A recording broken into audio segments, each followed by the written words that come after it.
Good afternoon to you and welcome to Green Stadium here in Washington, D.C., where today the Howard Bison play host to the Florida A&M Rattlers. My name is Ty Miller, joined by Tony McGee. Tony, let's quickly talk about the key players in this game, starting with Florida A&M's Rattlers. The linebacker, Vernon Wilder. This is a big middle linebacker. He's 6 foot, 250 pounds. He is a run stuffer. Each team has a game breaker. Florida A&M's game breaker is Leroy Van. He already had 2 kicks for returns for touchdowns already this year. And the running back is back from injury, Philip Sylvester. Rookie of the year in 2007, been hurt this year, but look for him to be big in this game. For the Bison, let's start with their quarterback, number 10, Floyd Hagler. Threw for over 400 yards last week. He's becoming the leader they thought he would be. They do have a good leader on defense, number 45, Endor Cooper. 13.5 tackles per game. This guy can do it all. Now, a young man who hasn't played at all this season, but he's back. He's a key player on special teams for the Bison, the punter, Patrick Wolf. Had he played any of the last 2 games, they would have probably won those games. With him being back, the kicking game will be better. Howard 0-2, Florida A&M 1-1, but the difference maker in this game could be a head coach on Florida A&M sideline. 10-1 against Howard. I tell you what, they do have advantage there. Florida A&M, Howard Bison coming up on HBCU Sports.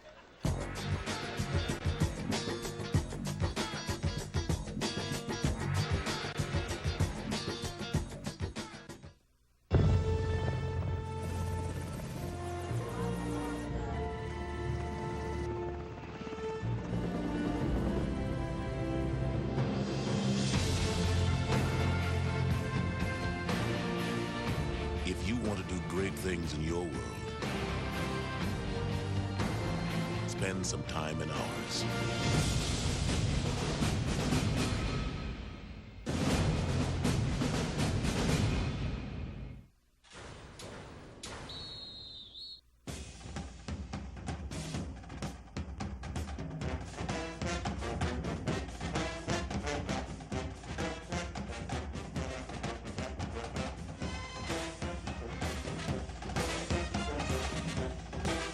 At Churches, we believe that greatness begins with passion and commitment. We proudly support the students and communities of historically black colleges and universities. Churches.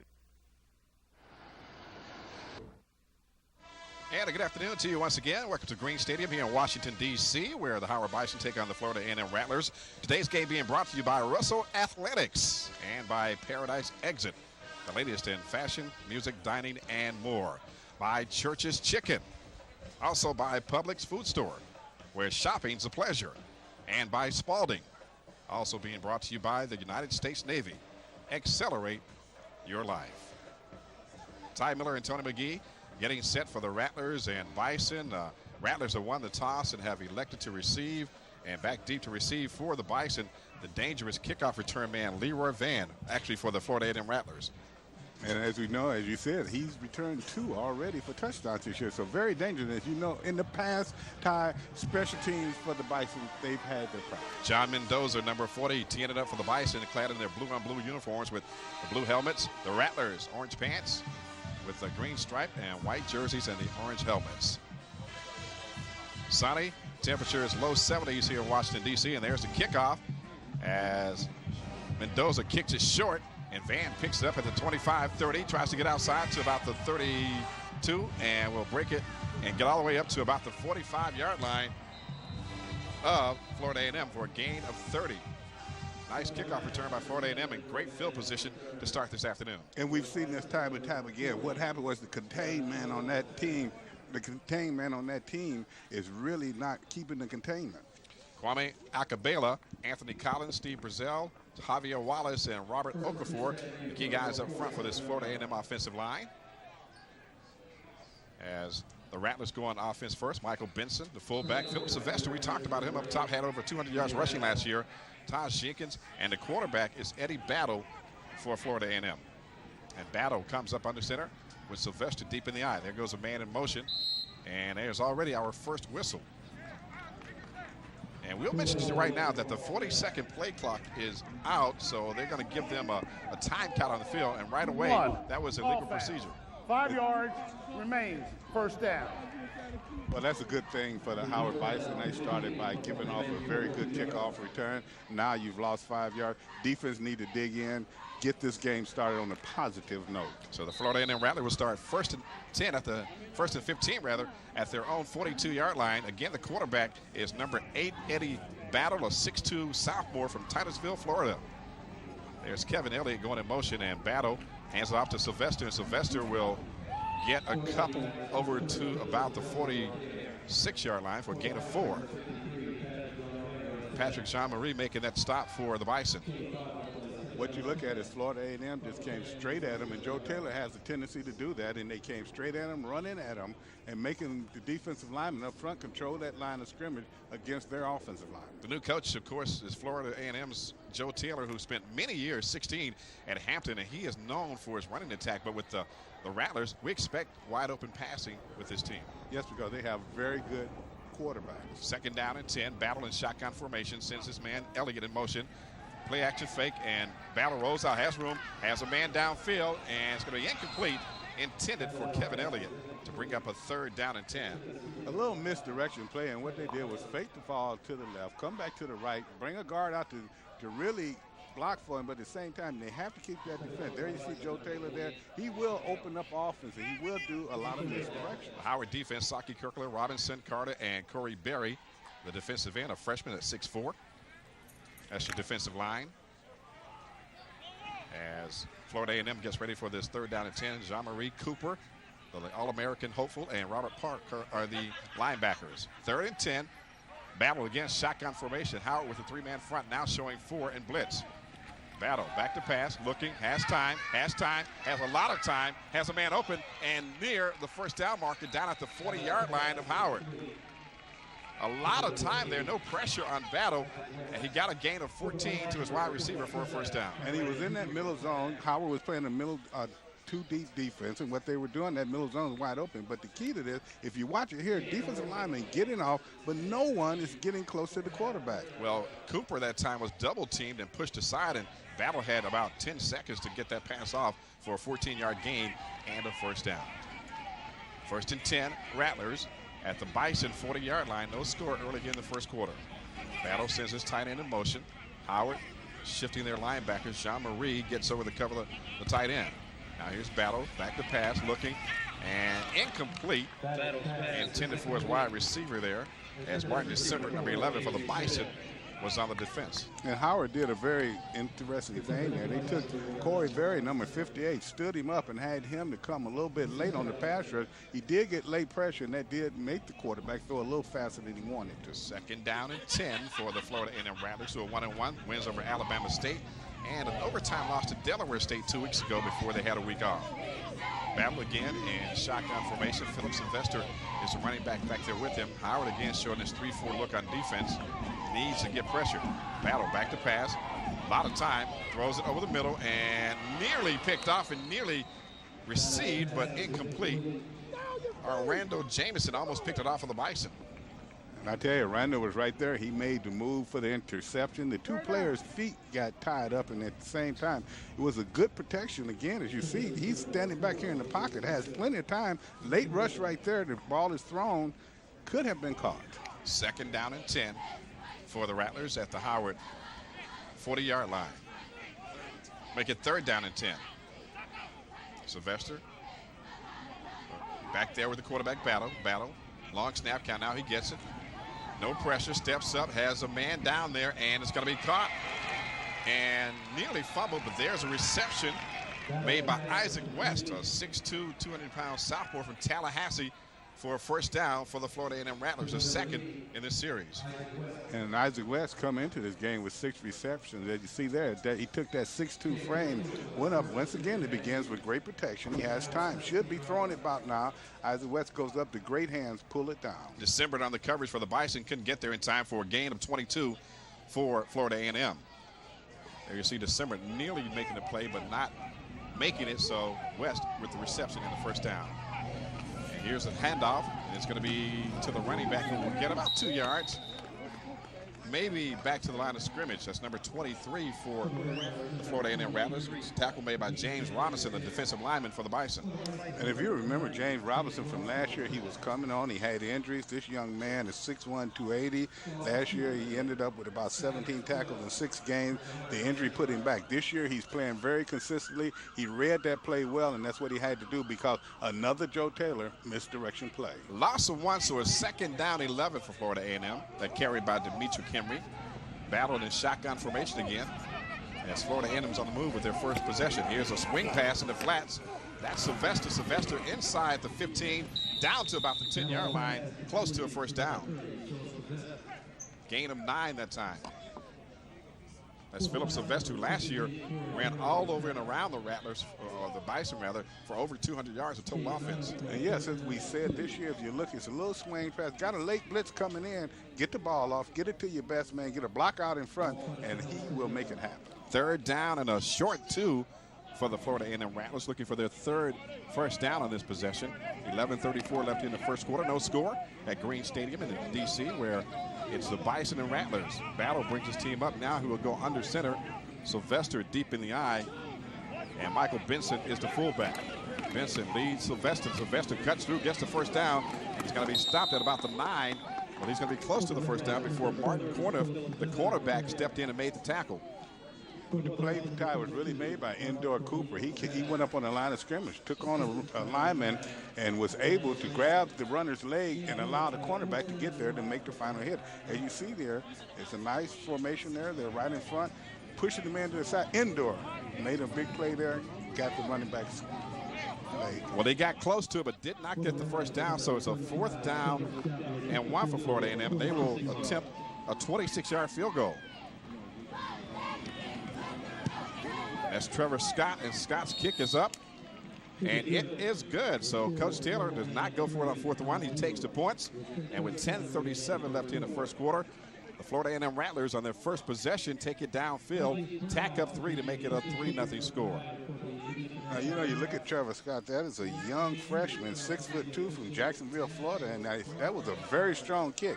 That allowed Joe Taylor not to have to go for it on 4th down and give him opportunity. But when you come into a game like this, you usually think that these freshman kickers would be rattled a little bit. Not that time. And you got to give it to Coach Taylor, too, because a lot of times people will get emotional and go for it on 4th and 1 early, just try to make a statement. But putting points on the boards is making a statement. I think these teams are so close and talented, no one can afford to really take a lot of opportunities, miss a lot of opportunities they have in the early part of the game. That may dictate how the rest of the game is going to go. That drive, 10 plays, 44 yards. It took 4 minutes and 23 seconds, and a 26-yard field goal by the young freshman has put Florida A&M on top 3-0. There you see the Howard Bison Band, who, as always, will be performing here at halftime. And Trevor Scott, pretty good size, 6'2" for a kicker. Yeah, you look at both of their kickers. Will Platt also, he's 6'2". These guys should be playing linebacker sometime. What do you think? Wide receiver? I mean, they're kickers. Well, you know, he's from Florida, too, so they got a lot of athletes down in Jacksonville, so they can play almost any position. You take a look at this team that Joe Taylor has built here, and you look at it, out of the 44 starters, 37 of them are from Florida. A short kickoff, Tony, excuse me, a short kickoff that goes out of bounds, so that would give the Bison excellent field position for their first possession. That was a mistake that time by the kicker, number 85 for Florida A&M. I'm pretty sure Joe Taylor would talk to Todd Sheekes about that. He's a tight end, but he maybe should stick to that position. Well, you know, that happened to the Bison a couple of weeks ago also. We saw them with that, and that gives the offense momentum to get the ball at a good place on the field if they are receiving it now. And here come the Bison, their quarterback, number 10, Floyd Hagler. He is a junior from Orangeburg, South Carolina. 59 of 99 for 631 yards, 4 TDs, but he's been picked off 3 times, so he's kind of up and down a little bit there. Well, when you throw that amount of times, you will be picked off, but he did have over 400 yards. If you take a look at nice big quarterback, he stands in the pocket well. To me, he needs to go back to 7 and come up to 5. He sees the field better. Bison go 5 wide on their first possession. 3 to the left and 2 to the right. And Hagler shotgun formation. Takes a snap, back to pass, no pressure. Has time, throws it out there, and hits his wide receiver. Number 8. That is Brandon Sherman for first down and goal for the Howard Bison. Check that, make it first down and 10 at the 12-yard line. So here comes Howard right away airing things out. He stands back at 7, go up to 5. He sees the field well, got it down. Caught them a little bit by surprise. I know they did not think they would throw a bomb on first down with Brandon Sherman. He played well in all the games, 5'11", 180. Down there, great concentration to catch that ball and stay in bounds. Gain of 43. The defensive back was Keir Hall, but he had no chance. So it's 1st and 10 Bison down at the 12-yard line of Florida A&M. Here's Hagler, another quick pass, and that time Hernandez Hood stuck right away. Maybe a gain of 1, but maybe no gain. Check that, make the gain of 3, so a 2nd down and 7 for the Howard Bison. And Howard coming out with his 5 wide, no running back in the equation. Ray McElrathbey in the slot, number 23 for the Bison right now. Trips to the left, twin receivers to the right. 2nd down and 7. Howard down 3-0 with 9:31 left in the first quarter. Here's Hagler taking his time. Make it Hagler. Back to pass. No pressure. Throws it out there. And it's going to be incomplete. Batted down in his face. Big number 99, Joseph Wims for Florida A&M. Getting his paws up to knock that ball down. 6'5", 250 pounds. And what Howard has done is they've made the Rattlers go to a 3-man line. They have to cover. They're putting a running back out in the slot. So there you got 4 receivers out there. They have to cover all 4, and you got up to 5 receivers with the running back. So now they're making them adjust. But those offensive linemen have to get the defensive linemen hands down so they can complete these passes. 3rd down and 7 for the Bison, trailing 3-0. Hagler, shotgun formation. Again, 5 receivers in the set. 3 to the left, 2 to the right. Hagler back to pass, pressure, looking. Has a man out there that's going to be short of the 1st down as it's completed down to about, it's a 1st down to about the 4-yard line. And that's Orlando's Hood on the reception. We knew Orlando's has a lot of ability. He was hurt some last year, but he's come in. He's assumed a leadership role. But what I saw with that is Hagler, as we said on the first play, he went back to 7, came up to 5. On these plays where he's dropping 2 or 3, he's got 1 block down, and then he had to run out the pocket then to complete the pass, and he threw it low. That's Hood's 20th catch on the season, and no running play so far for the Howard Bison. Can they do this the entire game? No, you have to establish a running game sometime during the game, because at the same time you're completing passes now, but you're probably not percentually going to complete those passes every play during an entire game. Well, they did it a lot against Hampton, throwing the ball the whole game. So against Howard, against Florida A&M, I'm not sure if that can happen because, they have a lot of speed and they can stay with these wide receivers. But that is the 1st down we just saw right there. Referees measuring, and 1st down for Florida A&M, make it Howard at the inside the 5-yard line. Plus, what you have to do as a team, you have to establish not the running game per se, but your toughness in the running game. And they must do that. And you have to also be cognizant of the fact every time you throw an incomplete pass, you're lengthening the game, and you're also giving Florida time for their offense to work.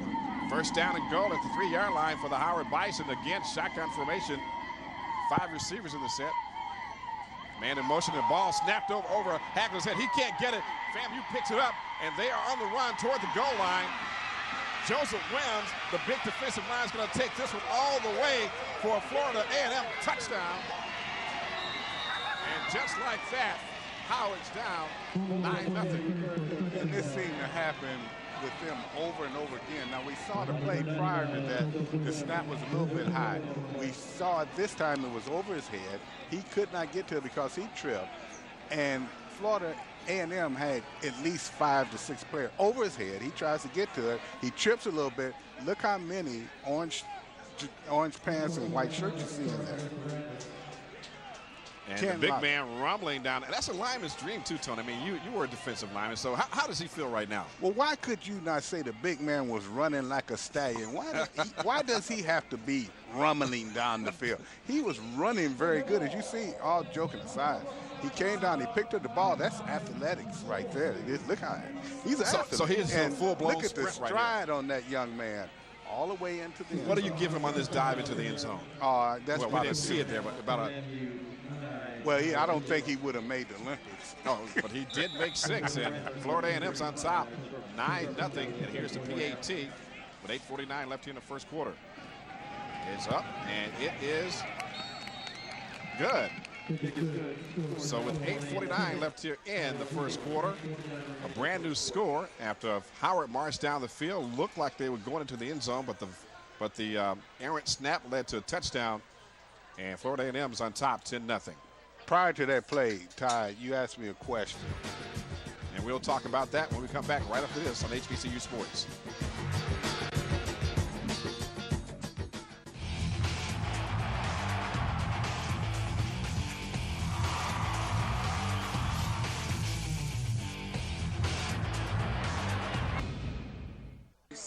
And we're back here on HBCU Sports. Ty Miller and Tony McGee here at Green Stadium in Washington, D.C., where with 8:49 left in the first quarter, Florida A&M out quickly, 10-0 over the Howard Bison. And that last touchdown, courtesy of an errant snap by the center, Sean Wolford.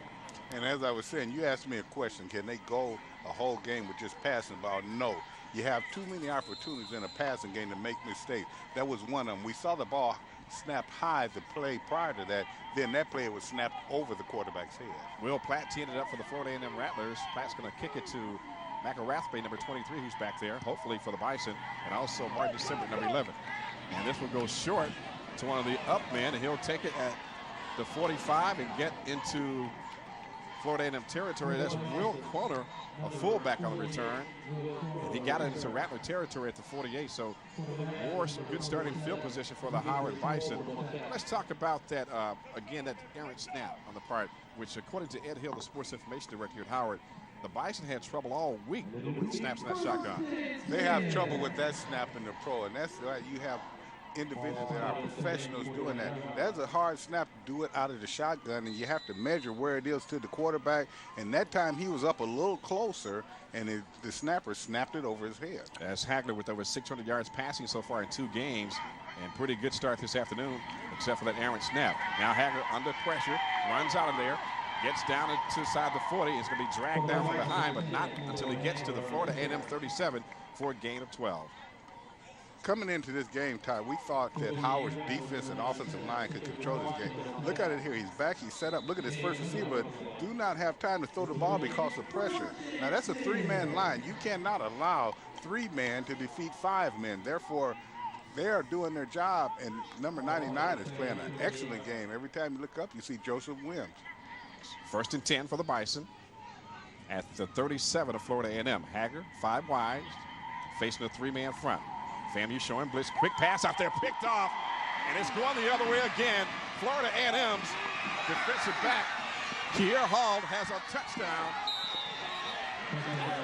A touchdown, 16-0. The Rattlers quickly on top.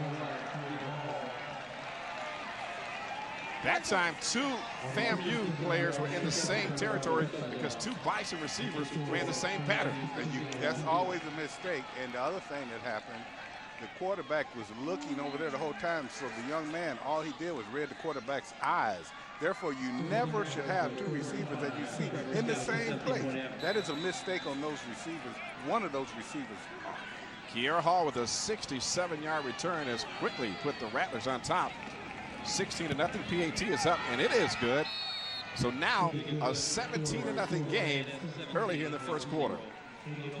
The only thing about that is they've scored 14 on the defensive side of the ball.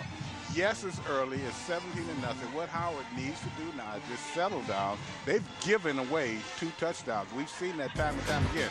Speaking of the Joe Taylor effect, it seems like every time he's in a game, that occurs. ESPN 980, home of the Redskins. Every game, every hit, every play. He's in! Touchdown, Redskins! Every game, every hit, every play. ESPN 980, home of the Redskins. Nissan set out to create the perfect on-road vehicle, and in the process, created a category. Introducing 2 crossover leaders from Nissan. The redesigned Murano, awarded as an IIHS top safety pick, and the versatile Rogue, named 2008's best new small crossover. Lease the 27 MPG Nissan Rogue, just $229 a month. Don't follow the leader. Due to time constraints, we move further ahead in the game.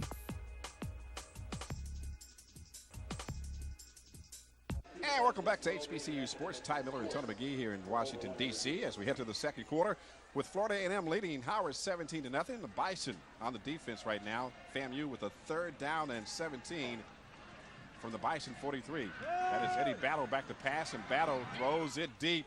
Has his man out there. Touchdown, Florida A&M. Wow. Adrian Smith got behind the defensive back for a 43-yard score. And once again, it begins with the protection up front. As you see here, the quarterback's back, 1,001, 1,002, 1,003. Second receiver throws it, no pressure yet, and the receiver ran under the ball. Lanny Kelly on the defense. Well, there was not much of it that time. You can't expect him to cover that man. You're supposed to make the quarterback throw the ball within 3 seconds. That gentleman had about 5 seconds back there. Trevor Scott for the PAT, and it is good. 4 plays, 51 yards. That drive 1 minute and 1 second. And now it's a 24-0 score. That's got to be kind of a shocker if you are a Bison fan. Well, not only a Bison fan, a Bison player, for the simple reason, as long as it was 17-0, 2 of them came on defense. You felt like 2 mistakes was the reason. Now the offense have awakened, and they've thrown deep. They've driven the ball, and I'm speaking of FAMU. So now these players are in shock. What you have to do is start over 24-0 and just start pounding that ball, running that ball, and get some positive points on the board. There you see the FAMU supporters who traveled up from Tallahassee liking what they see so far, saying this is our house. At least right here. And every time it happens, it seems, in a football game, the ebb and flow of it, when you take a break and you come back, that's the time to try to hit a big play. And well, you know, that's the time to hit a big play. But one thing I have learned in my years in football, Ty, I would rather be behind early than late. These guys are flow runners. They're ahead right now, but it's still a lot of game to be played. You're only 14:53 in the second. Establish something now and show this team it's going to be a game. Here's the kickoff. December will take it at the 20 for the Bison. December running laterally and will be pushed out of bounds at about the 25. You got to get upfield. Exactly. And I'm not necessarily saying the way to get upfield is passing either. You see what your running game can do. Make these guys, you look at their defensive line, they only average about 265 pounds, whereas Howard's offensive line average about 300 pounds.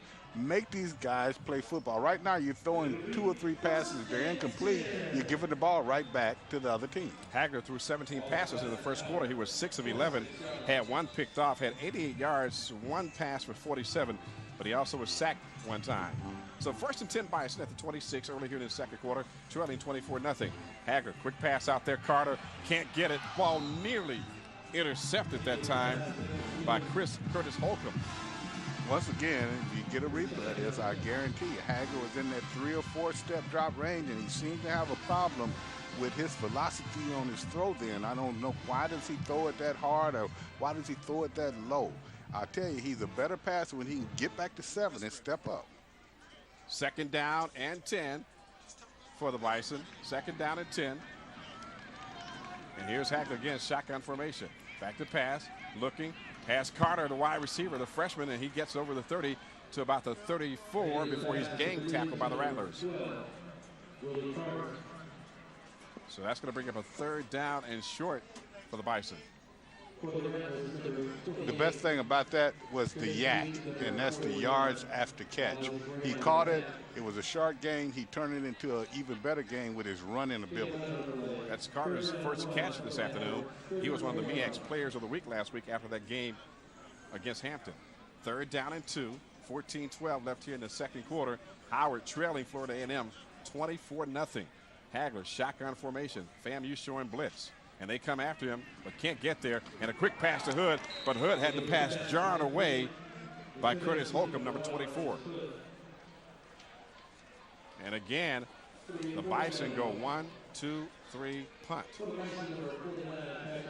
And to me, that is the problem with not having a running game or even trying a running game.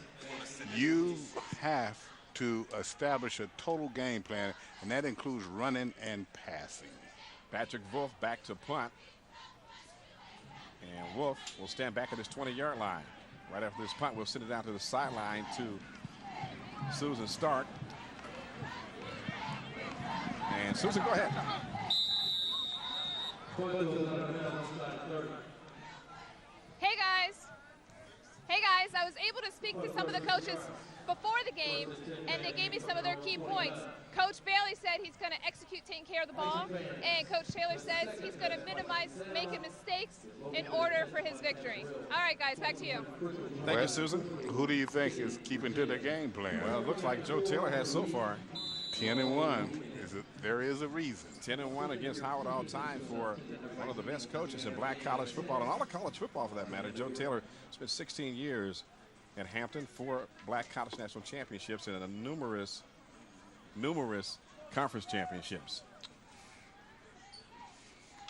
Now here's FAMU on the attack. First down and 10, and Pulley in the game, pulls it down, runs it over 35, 40, and dragged down, but not after a gain of 11. Pickup of 12 for Curtis Pulley, the backup quarterback, but he was a Kentucky Wildcat at one point. Now he's a Rattler, so you know he's going to see extensive playing time. Exactly, and as we said, you need to know your personnel. Once he's in the game, you're looking for them to run. He ran last week for 87 yards. As you can see there, he did not set up the pass, he set up to set the run up. First down and 10, FAMU at the 40, their own 40. Pulley again, shotgun formation. Sylvester back there, play action fake. Pulley runs it again. Pulley, good yardage, midfield, and running down to the Howard 40-yard line. Gain of 19 for Curtis Pulley. Nice move. They saw the play. Indoor Cooper was there. As you can see, he set it up. He's not looking to pass. Indoor right there, missed the tackle. Indoor shoes on the carpet. He can't really afford to do that when you have this type of a player. For the simple aspect, he's not a thrower. So therefore, you look for a running game when he's in, either handing it off or running the ball. That was a good head fake by the quarterback, Pulley. I mean, he's definitely a running quarterback. There he is. 2 of 4, 24 yards, but what has he picked up on the ground? Enough for a first down. And 10 at the Howard 40. Here he goes again. You know, strong side left, Pulley down inside the 25. Make it to 30 to about the 27-yard line. Gain of 13. So they're just taking the ball and running it down the Bison throat. We knew they would run it, but we thought it would be more of them running it with their running back, Sylvester. But now you're looking at Pulley. He is just tucking the ball and making it happen. But what needs to happen is someone to get a good stick on him. But you cannot fault FAMU for doing this. If you're able to run the ball, as we've said Howard needs to do, that's what you have to do. That's why Joe Taylor is such a good coach. Pulley's run the ball 3 times for 42 yards. That's about 13 yards per clip. And each Rattler play has been about 8 yards per play. First down 10. Pulley, play action fake, looking out there. Has a man wide open. The big tight end, number 85, will take it down inside the 15, almost down to the 10-yard line. And that was Taj Jenkins on the reception. And what you're seeing right now is that old analogy of have a plan and work your plan. And that's what they're doing with this game plan. They're running it enough to get Howard confused where they're starting to dig in and play the run. Then what do? You have him flare right out to that end, have your tight end come across, and you got an easy completion. Right now, they got the Howard defense very confused, and they do not know what to look for. 11:49 left here in the first quarter, or second quarter, first half. And Howard trailing 24-0. FAMU driving again. Pulley hands it to the running back, and he will go down into the end zone as Philip Sylvester scampers for an 11-yard touchdown, and it's a 30-0 game early here in the second quarter. And now you're starting to see the will, and they're posing and forcing their will, and what do we say? You have to run. Look at the fans right now. You see FAMU has some fans there, but Howard fans, no one expected this, and you do not come down. This team has played well. They're not playing well today. Trevor Scott in for the PAT, looking to make this a 31-0 game. It's up, and it is good. Shocking score here at Green Stadium in Washington, D.C. And here again is the touchdown. You see it. He's right up the middle. And the bad thing about that, no one touched him until he's at the 2-yard line. That is unheard of, and that is unacceptable. That drive to an execution, 5 plays, 71 yards, took a couple of minutes, and it's a 31-0 score with Howard trailing Florida A&M.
Amex members take 2 round trips on Acela, they get 1 free.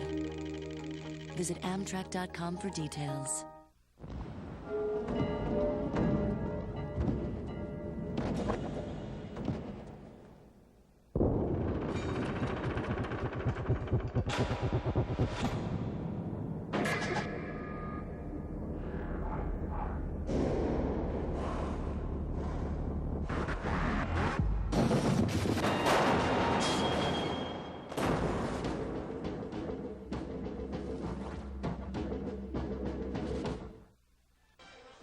Ty Miller and Tony McGee back here in Washington, D.C. as the Bison trail the Rattlers of Florida A&M 31-0. FAMU kicking off again. And the kickers, man, his leg's going to be sore. Yeah, he'll have a bandage on that at the rate we're going. By the end of the game, it'll be an ice. Platt approaches, kicks it deep, and that's Martin December. He'll take it at about the 20. 25, 30, and gets up to about the 35-yard line. Gain of 15 on that return.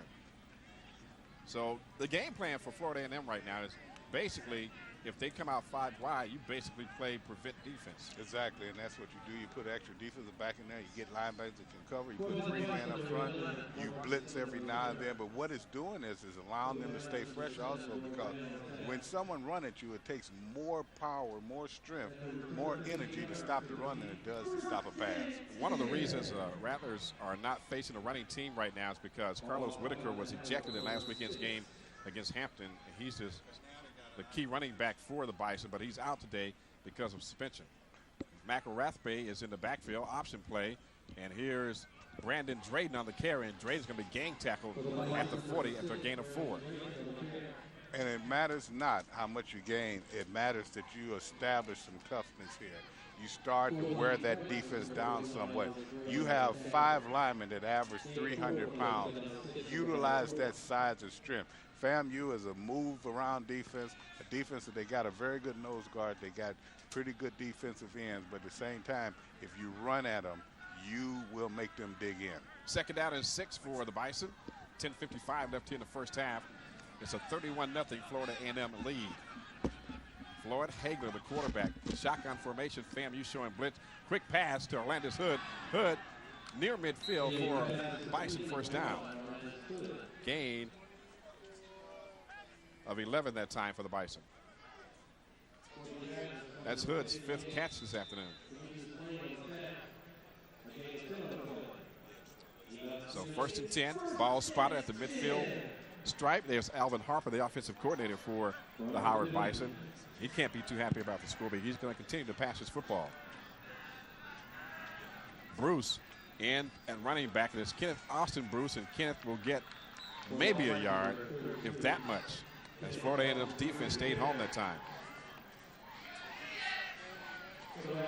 But you can see the pattern that's going on right now. At least they are putting some run into the game, making Florida A&M have to think a little bit about what they're doing. Kenneth Austin Bruce. Let's get some information on him. And he's a senior, 6'1", 225 from Louisville, Kentucky. Hagler, shotgun formation again. 3 wide receivers. Quick pass out there, and it's going to be deflected and knocked away. And it's going to bring up a 3rd down and 9 situation for the Bison. Alvis Graham on the defense for the Rattlers. Now, Ty, to me, that looked like the defensive player was shilling. And when I say shilling, that's when he has his back to the quarterback that's throwing the ball, and he's shilling off from the receiver. And that could have been a penalty. But it wasn't. I guess not. I'm grasping. Maybe the referee was shielded too, right? Maybe so. 9:43 left here in the second quarter. 31-0, FAMU on top. 3rd down and 9 for Howard at the 49 of Florida A&M. Hagler back to pass, pressured, steps up, has running room, but throws it out there and cannot make the completion. Brandon Sherman had his hands on the ball. Should that have been a catch? Yes, it should. When you get your hands on that ball, he's back. He makes a good play here because he's getting pressure from the left, step up onto the pressure, still got his eye, get a nice throw off. Receiver has it in his hands. Yes, he should have made that catch. Patrick Wolf back to punt for the Bison. Leroy Van, we haven't seen him return this afternoon. He has 2 punt and or kickoff returns for touchdowns so far this season. Well, we're seeing the punts, they do not look that good, but at the same time, they've been pretty effective. You do not want this young man, which he has the opportunity now to run it back. Back at the 2-yard line, dodges one guy, dodges another. There's a flag back at the 2, so Florida A&M is going to be backed up inside their 1-yard line. Yeah, it was clearly a block in the back down there that allowed him. Theodore Graham was blocked, and as you look over there, this young man is a very dangerous return. But that's what's important, that yellow flag. Good punt by Patrick Wolf, too. 42-yard punt. A couple of scores to pass along. You think Howard's taking it on his chin right now? Well, down in Clemson, South Carolina, the Clemson Tigers are giving it to the South Carolina State Bulldogs 30-0. That not totally unexpected. What we have here is unexpected.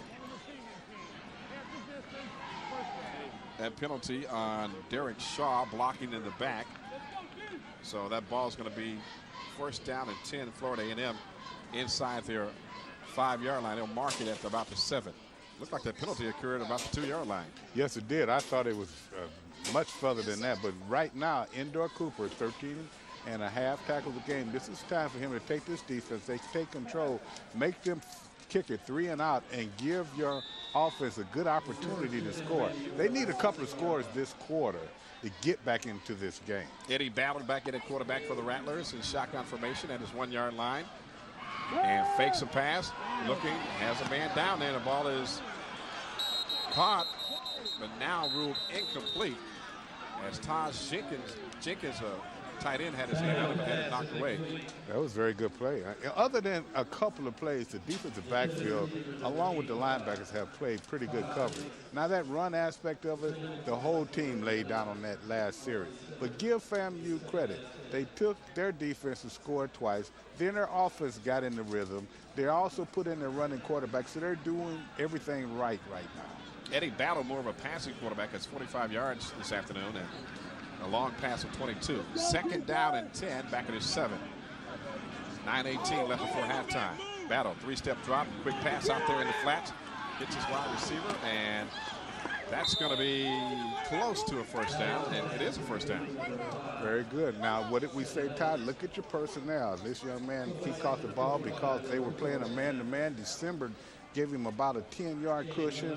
All he had to do was run a simple out, down 10 yards out, and he picked up the first down. Kevin Elliott. You look at the quarterback that's in there, he's a throwing quarterback. And that's a big receiver, 6'3", 195 freshman from Orlando.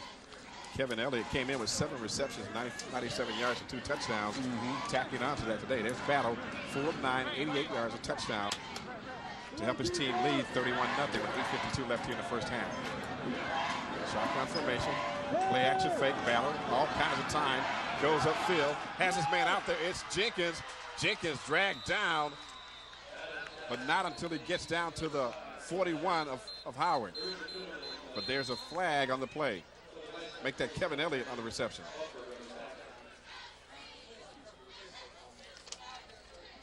As you see back there, once again, it begins with pressure. No pressure. Now you do get late pressure. He's standing there, man coming across, big catch. Elliott. Pass interference, 27, defense, penalties decline, first down. That was Brandon Buford called for pass interference for Howard. And that play will stand as Kevin Elliott got it for a catch of 40 yards. Okay, Elliott came into the game. I mean, he's a very good receiver, but he only had 7 receptions for 97 yards and 2 TDs. But today, he's put up some numbers. 8:35 left before halftime. Howard trailing FAMU 31-0, and the Florida A&M Rattlers on the march again. Eddie Battle with Philip Sylvester in the eye. Turns around, hands it to the fullback, Michael Benson, and Benson will get inside the 40 to about the 37-yard line. Benson, 6 feet, 240 pounds, can fall forward for the 3 yards he got. Yes, he stumbled a little bit, but what it was, man-on-man blocking, and Howard is in that 3-man line. Therefore, all you have to do is block your tackles out, block down on the nose guard, and you have an avenue there to run in, and that's what they did. Second down and 6 for the Rattlers. And they slow this game down just a bit. You can tell in their body motion, and Battle getting under center as Sylvester ducks and dodges his way down to about the 31-yard line for a gain of 6. And while we got a break here, let's go down to Susan Stark on the sideline. Susan. Hey guys, I've got Mr. and Ms. Howard with me here. So tell me, what is it like being Ms. Howard? It is absolutely wonderful. Well, we are both truly honored to have this position. We participate in numerous activities from homecoming to coronations to every game that we have here at the school. It's just an amazing, amazing opportunity. Why is it important for you to be Mr. Homecoming, or Mr. Howard, sorry? It's really important for us to be Mr. and Ms. Howard University because we represent some of the best students in the country and possibly in the world. Howard University is a great HBCU and we love Howard. Great, thank you. Back to you guys. Thank you, Susan. That's a good-looking pair there, Tony. Yes, it is. And there's a timeout on the field being called by Florida A&M. 3rd down and 1 here with 7 minutes and 4 seconds left in the first half. And Coach Taylor, there you see him right there in the middle of the field at about the 42-yard line. Guess he wants to talk to his team about finishing off this drive. He wants to administer the knockout punch. And if they were to score here and it's 38-0, it would be very difficult for Howard to come back. Even at 31-0 with 7:04 left in this quarter, they still have an opportunity. But right now, this is a big play, pivotal, not just for FAMU, but for Howard. They need to stop him here, make him kick a field goal at best. There's the Bison band. You'll see them on the field here at halftime. We'll cover that for you. A lot of Florida A&M fans made the trip up from Tallahassee, and as always, a nice contingent of Howard fans here on the Bison sideline. I'm starting to think maybe a lot of Florida A&M fans live in Washington, D.C. If all those individuals came from Florida, they are really following their team. Here's a 3rd down and short, 3rd down and 1 for the FAMU Rattlers. Eddie Battle under center. Benson moves to his left. Philip Sylvester play action fake. Battle has Benson out there in the flats. Benson makes a reception, rumbles down the sidelines and out of bounds at about the 17-yard line of Howard. Howard is getting absolutely no pass rush. The quarterback is standing back there. And if we notice in the first class, they put Will Croner, who is the starting fullback, number 48, in the rushing defensive end, and he was doing a pretty good job. As you know, the quarterback should not be allowed to stand 1,001, 1,002, 1,003. He needed to be being hit by then. That was the second option, and he was able to complete the pass. And that option picked up 12 yards and a Florida A&M first down. Now we have a Bison timeout on the sideline. Coach Kerry Bailey, you know he's unhappy. Yes, he has to be very unhappy. Came out enthusiastic. You can tell the way he's speaking to his team. He knows that his team have an opportunity right now to quit, and he's not going to allow that for the simple reason, okay, 2 of the touchdowns is not their fault, but they do have quite a few. 31-0, FAMU on top of Howard.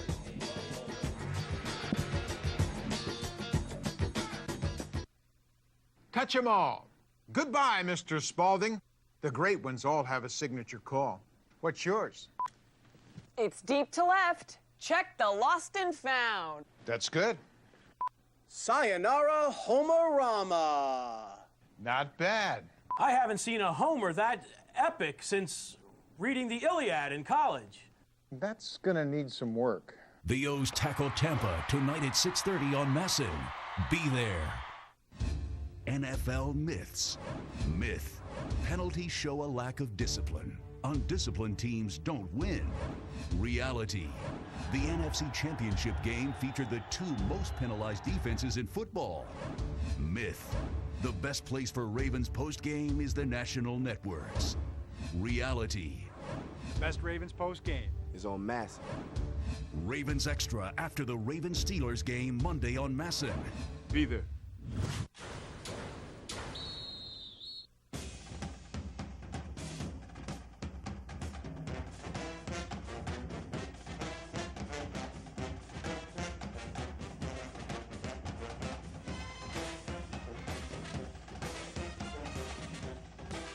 At Churches, we believe that greatness begins with passion and commitment. We proudly support the students and communities of historically black colleges and universities.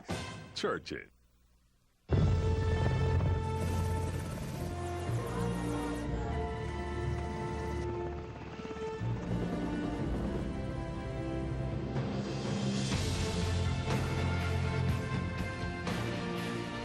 If you want to do great things in your world, spend some time in ours.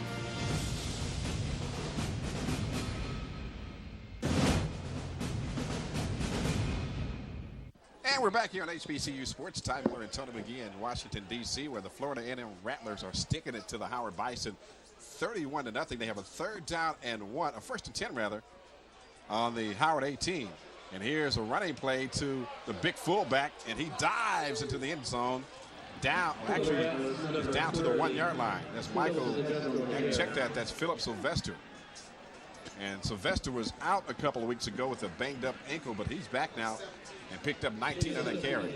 You can see the young man is gaining his confidence back, and the injury is getting better. As I said, last year he was Rookie of the Year. This year he's been beat up, but you saw him there. He went into the mouth of the defense, then came right back out and had nice speed to get to the outside.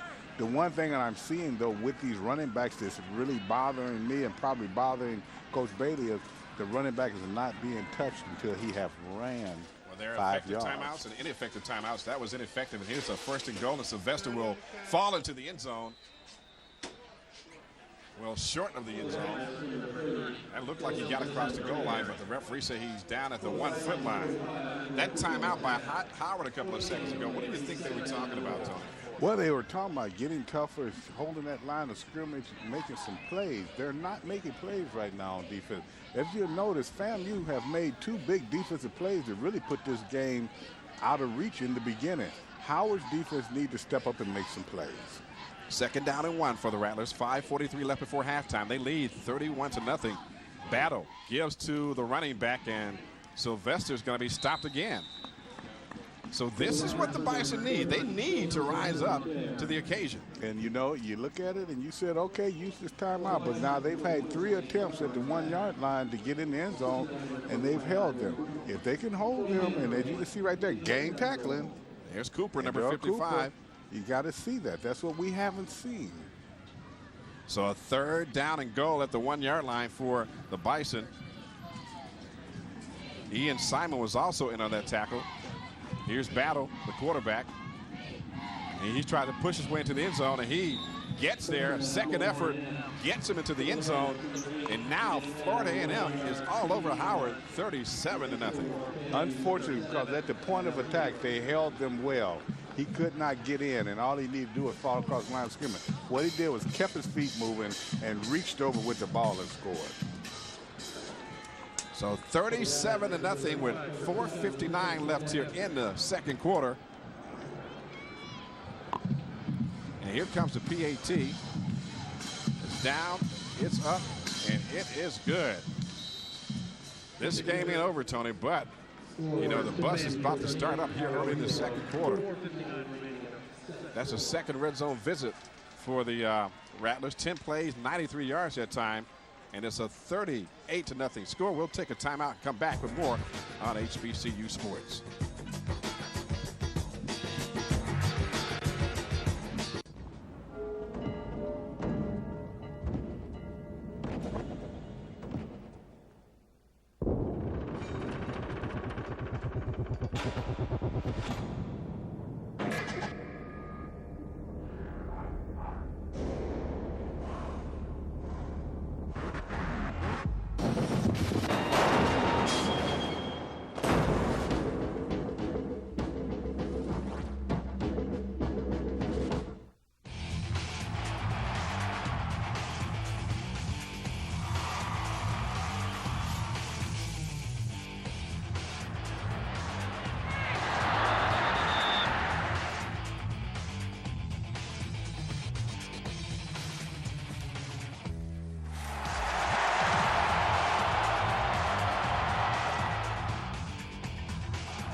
Happy to have you here with us on HBCU Sports here in Washington, D.C., where the Florida A&M Rattlers are owning the Howard Bison 38-0 with 4:59.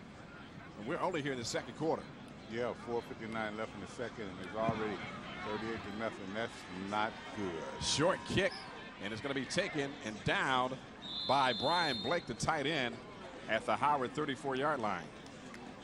I see Blake running off there. Now, that was a tight end. He had a great opportunity there to run the ball back, but I guess he did not want to make a mistake. The tight ends have not been a factor in the game today, and one of the things that the Bison talked about during preseason prognostications of their offense is how much of a factor their tight ends would be. But your tight ends are a factor when you're running the ball and you're throwing across the middle, and they have been doing neither this with their tight ends in this game or games prior, the game prior. That last drive, you saw 10 plays, 93 yards, took 4 minutes and 26 seconds and a 1-yard sneak for Battle, the quarterback who scored his second touchdown today. Now here's Floyd Hagler back for the Bison. Hagler standing, looking, and will throw it out there to McElrathbey, and McElrathbey makes one man miss but not the other, and will be dragged down at the line of scrimmage. And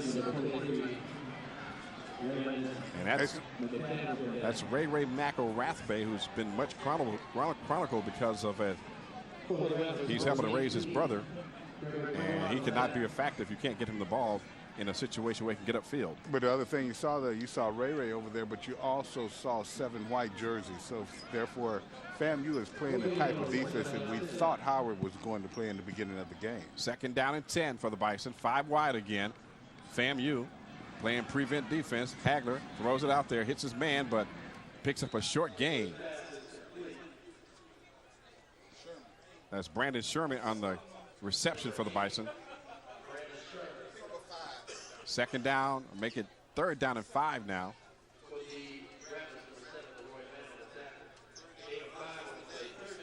$38-0, Florida A&M, and what is a shocking score.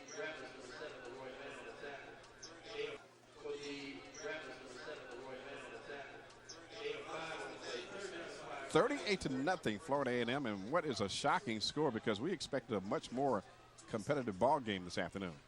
And thus far, that's not what we've had. 3rd and 5, Hagler back to pass, has time, looking, and there's a flag because there's Hagler spinning his way to the 45, but there was a takedown by Marcus Harrington, number 78. When you see that on the replay, it turned into a wrestling match, and that's going to be a flag on the Howard Bison. And you know they're getting beat up front. Now, as you look at the cover, there's a good rush. You got a hold over here. He's looking at second round, but you got a hold there. You can't do that. And what FAMU is also doing, they're manning up. They're playing man-to-man on Howard's receivers. That tells me that they feel like they can cover these receivers. That way, that gives them an extra rusher, and at the same time, Howard's offensive line is not stopping the pressure.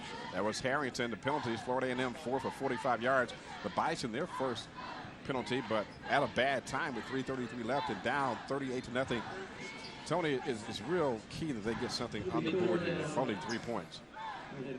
They need more than 3 points now, Ty. They need to get a touchdown. 3rd and 15, ball back at the Howard 30. Hagler 5 wide offensively. FAMU dropping 8 back defensively. Hagler chased around, looking, and slides down at about the 32 after a pickup of 2. Enter Patrick Wolf to punt again. And Hagler, to me, he had a little happy feet there. He did get a little pressure, but not as much pressure as we thought. He's limping somewhat, but as you saw him when he set up, he looked at one receiver, and he's setting up. He's looking over for his first receiver. He didn't see him. He didn't take time to go back and look for the second before he began to run. What's in a quarterback's mind when you have to throw every time? Well, you usually have to do that when you're behind, but they started the game doing that, so that was their game plan. Wolf punts it to Leroy Van. Van at the 40 makes one man miss. It will be horse collar and thrown out of bounds at about the 43. Horse collar, that's one of Dallas's tackles. You guys made that illegal. You made it famous. No, you made it illegal. Breaking people's legs and everything. That was Donovan McNabb's leg broken. Terrell Owens. Yeah, you can't do it anymore. 2:39 left here before halftime, and Florida A&M with good field position. Ball at their own 43-yard line, leading 38-0. Well, you know, believe it or not, Ty, this is a good time for Coach Bailey to see what kind of team he has. And I'll finish that statement in a moment. Here's a quarterback. Battle, hands it off to Benson. Benson gets up to about the 47 for a gain of 4. Check it, make that number 23, Demetric Henry on the carry. Orlando Jameson with the stop for the Bison. What I'm saying is it's always easy for players to play when you're ahead and you're looking good and the fans are cheering and everything is going well and the other team is tired and everything. Those guys are not tired. You can look whose hands are on the hips. That's the Bison. They're not playing well, so he'll see who really wants to play now. Curtis Pulley, 3 of 5, 41 yards. He's the backup quarterback, but he's a good running quarterback. 4 carries for 54 yards. Second down and 6, 1:58 left before halftime. Pulley, shotgun formation, draw play. Pulley midfield and more. Pulley bulls his way down to the 45, but Howard just ran over Jameson for a gain of 17. Make it 7. First and 10, Florida A&M. They're not hurrying things up here with 1:47 left. Really don't need to, but I'm sure Coach Taylor would love to stick more points on the board. Yeah, well, you know, that's like taking sand to the beach. You don't always need it. It's already there. So what do they need to hurry up for now? Watch the play action fake here. Pulley under center, takes his time. Howard bunched in on defense. Pulley shifts Benson, the fullback, to the left. Play action fake, looking downfield, has a man down there. He's open, and there should be interference, and there is interference. Yeah, December played it well right to the end, but he had contact before the ball reached it. Anytime you have contact downfield, that's illegal contact once the ball is in the air. Javaris Knight, number 15, the intended receiver. That's a play action fake that I told you about. No pass rush. As you look there, December tried to make a play, but he did hit the guy when the ball was in the air. And Knight got behind the defense, and that will give Florida A&M another first down. That's going to mark the ball, what?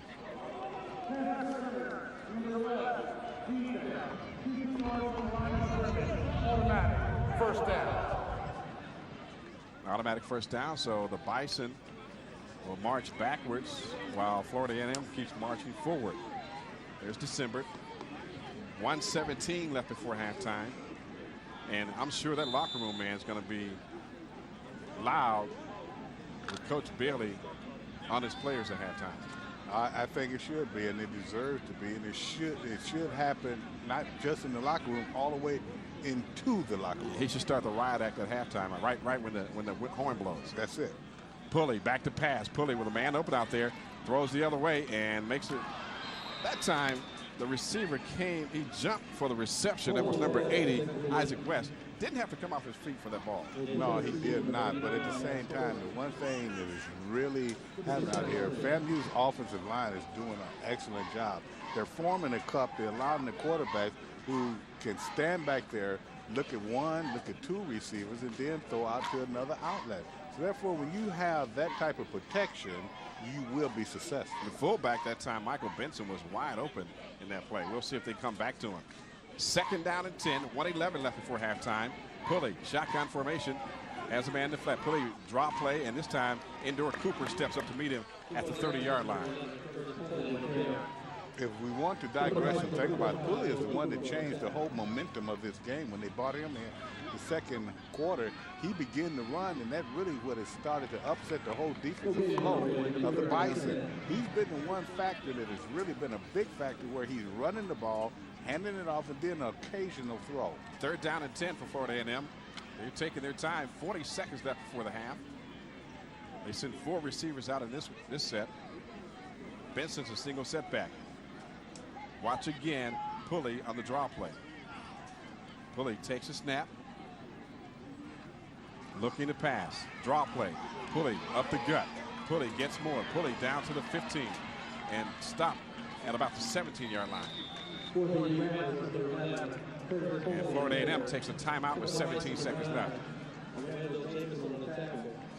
Well, they see opportunity to score 3 more points. As we said, those freshman kickers are kicking well. They got another first down, and they still have 13 seconds left. They will have to hurry, though, 12 seconds now. So the Rattlers take a timeout with 12 seconds left, and You know, if you need any kind of, I guess, any kind of thing in your favor, you've got to stop them if you're Howard right now. You need something. Right now, the only thing Howard has in their favor is this is their home. Now, they're not defending home turf too well, but at the same time, let's be realistic here. They've lost this game every way that you can lose a game thus far. They've had turnovers. They had bad special teams play. They've had interceptions. They haven't run the ball. So, therefore, they are where they should be at this point in time. But you still have a half left, and that does not tell you the character of this team. The second half will tell you the character of this team. Man, you sound like a politician. Well, I do endorse this comment. 12 seconds left before halftime. Howard trailing Florida A&M 38-0.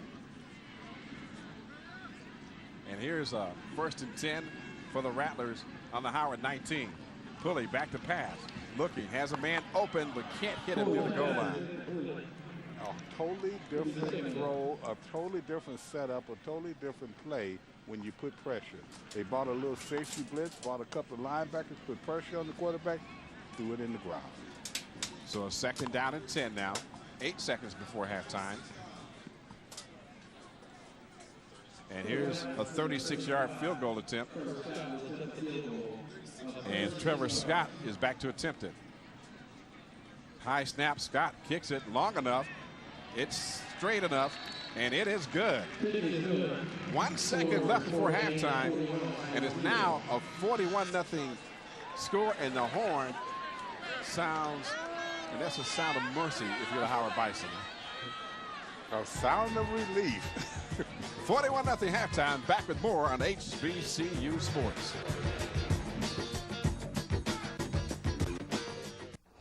Want to get strong? Want to get lean? Want to get ripped? Well, now you can with Iron Gym, the multifunction training system that raises the bar on upper body exercise. Iron Gym turns any door into your own personal gym in just seconds. Its unique design wraps around your door frame and uses leverage, so there's no screws and no damage to your door. Start off with shoulder shredding, bicep burning chin-ups and pull-ups to develop and strengthen your shoulders, arms, back, and lats. And with 3 different grip positions: narrow grip, wide grip, and neutral. You can switch up your routine and keep challenging your muscles. But we're not finished there. Take it to the floor for deep push-ups for a greater range of motion and no strain on your wrists. And it's a sturdy base for tricep dips. Then finish your workout at the base of your door with gut-busting crunches for rock-hard abs and obliques. Iron Gym is the way to get in serious shape fast. In just minutes a day, you'll build lean muscle and get ripped. With Iron Gym, you can do pull-ups, chin-ups, push-ups, dips, and crunches. Every exercise you need to build a powerful upper body, and you'll see real results in just 30 days, guaranteed. Order Iron Gym today for just 2 payments of $29.99. As a bonus, you'll also get these hanging ab straps for a more explosive abdominal workout. But call right now and we'll cut the price in half. That's right, you'll get Iron Gym with the hanging ab straps for just 1 payment of $29.99. Take the Iron Gym Challenge, use it for 30 days, and if you don't see real results, return it for a full refund. But you've got to call now. Call 1-800-248-8882 to order the Iron Gym for only $29.99 and get ripped with the Iron Gym Challenge. That's 1-800-248-8882. Call now. ESPN 980, home of the Redskins. Every game, every hit, every play. He's in! Touchdown, Redskins! Every game, every hit, every play. ESPN 980, home of the Redskins. Now, when you play racetracks from the Maryland Lottery, you have 2 chances to win. That's right, the Maryland Lottery's most exciting computer-animated game gives you a second chance to win cash prizes up to $10,000. Just bring a non-winning ticket valued at $5 or more to Laurel Park on Maryland Million Day, October 4th, for a free admission and a second chance to win up to $10,000. Be a part of one of the most exciting days of horse racing in Maryland and a chance to win up to $10,000 from the Maryland Lottery. Campbell going to give it to Portis. ESPN 980, home of the Washington Redskins. He's got a touchdown. Touchdown Portis, touchdown Redskins. ESPN 980, home of the Washington Redskins. The Redskins fans are celebrating here at FedEx Field. MASN covers every play, every game. That takes commitment, preparation. Let's hear it. Zimmerman steps in the box. He connects, and it's a long fly ball. This one has a chance. Oh, it's going to go. It's gone. What a shot. It's the bottom of the first inning. Save the pipes. And that gives the Nats an early one-run lead. Remember, people, there's no DL for announcers. The Nats fight the Phillies Friday at 6:30 on MASN and MASN HD. Be there. Were you there to watch Odalis Perez pitch a gem? Got him looking. Were you there when Guzman drove in the game's only run? Guzman left center. This ball is not going to be caught. It's going to bounce over the wall. Were you there when Hanrahan closed the door? Breaking ball for the strikeout. Ball gets away. Tag is made. Nationals win. We were, because MASN carries every play, every game. Next time, be there. Ty Miller and Tony McGee back here in Washington, D.C., where we are getting set for the third quarter kickoff of this game between the Florida A&M Rattlers and the Howard Bison. There you see head coach Kerry Bailey. Tony, what did Coach Bailey talk to his team about at halftime? He probably told them, you will play this second half as if it was 0-0. I want to see which of you players want to play. And this is what I would be saying. And I tell you what, the ones that do not want to play, do not play well this half, or even give me a good effort, then they will not be playing much next week. As a former player, have you been in this situation before? Very much so. And in the third quarter, after the coach came in with a cattle prod and got me out, I went on and played. But at the same time, yes, I've been in this situation. It's a bad situation, but one thing you have to do, if you're going to be a player, you have to be a player when the score is for you and against you. Well, Hagler's been a player. Floyd Hagler, the quarterback. 10 of 19, interception today, 111 yards passing. Been sacked once, but what they have not is a running game. That's what the Bison need. And I don't know if it's really because Florida A&M has stopped it, which we know that is not the truth. It is by design. I don't understand coming out with 5 receivers or 4 receivers and a running back and putting a running back into the slot and having no one back there to even force them to think about run. The good news for the Bison, they will receive the second half kickoff, and that will be time to come out and establish something. It's too early to look ahead, but next week, Howard takes on Savannah State down in Florida. And again, Tennessee State will take on Florida A&M down in Atlanta. And Coach Taylor can almost turn his sights towards that game. But Coach Kerry Bailey has to establish something right now for his team as he looks ahead to next week. I mean, you look at this rushing behind the chair. I mean, you can't have just 5 rushes in the first half. I mean, that is unacceptable, and that's why you are down 41-0. This is not the AFC, the American Football League. Joe Willie, white shoes, throwing the ball down the field. San Diego scoring points, can't win anything. This is Howard football. Now, on the other side of the ledger, Joe Taylor came in here 10-1. He knows what to do. Kerry Bailey, his second year, he's learning. He's just comfortable on the Howard sideline, I guess, Coach Joe Taylor is. I don't know if that's the case or he really he's in this team's psyche, but he's a very good coach. And when they came out and did not force his team to play the run, he knew right then what he was going to do. Well, let's see if this ends up being a tale of 2 halves as Coach Taylor talks to his team getting set for the third quarter kickoff. Brandon Drayton, number 6, is back deep to receive. That's the man they wanted to get the ball. Also, Theodore Graham, the 4th, back there, number 21 for the Howard Bison.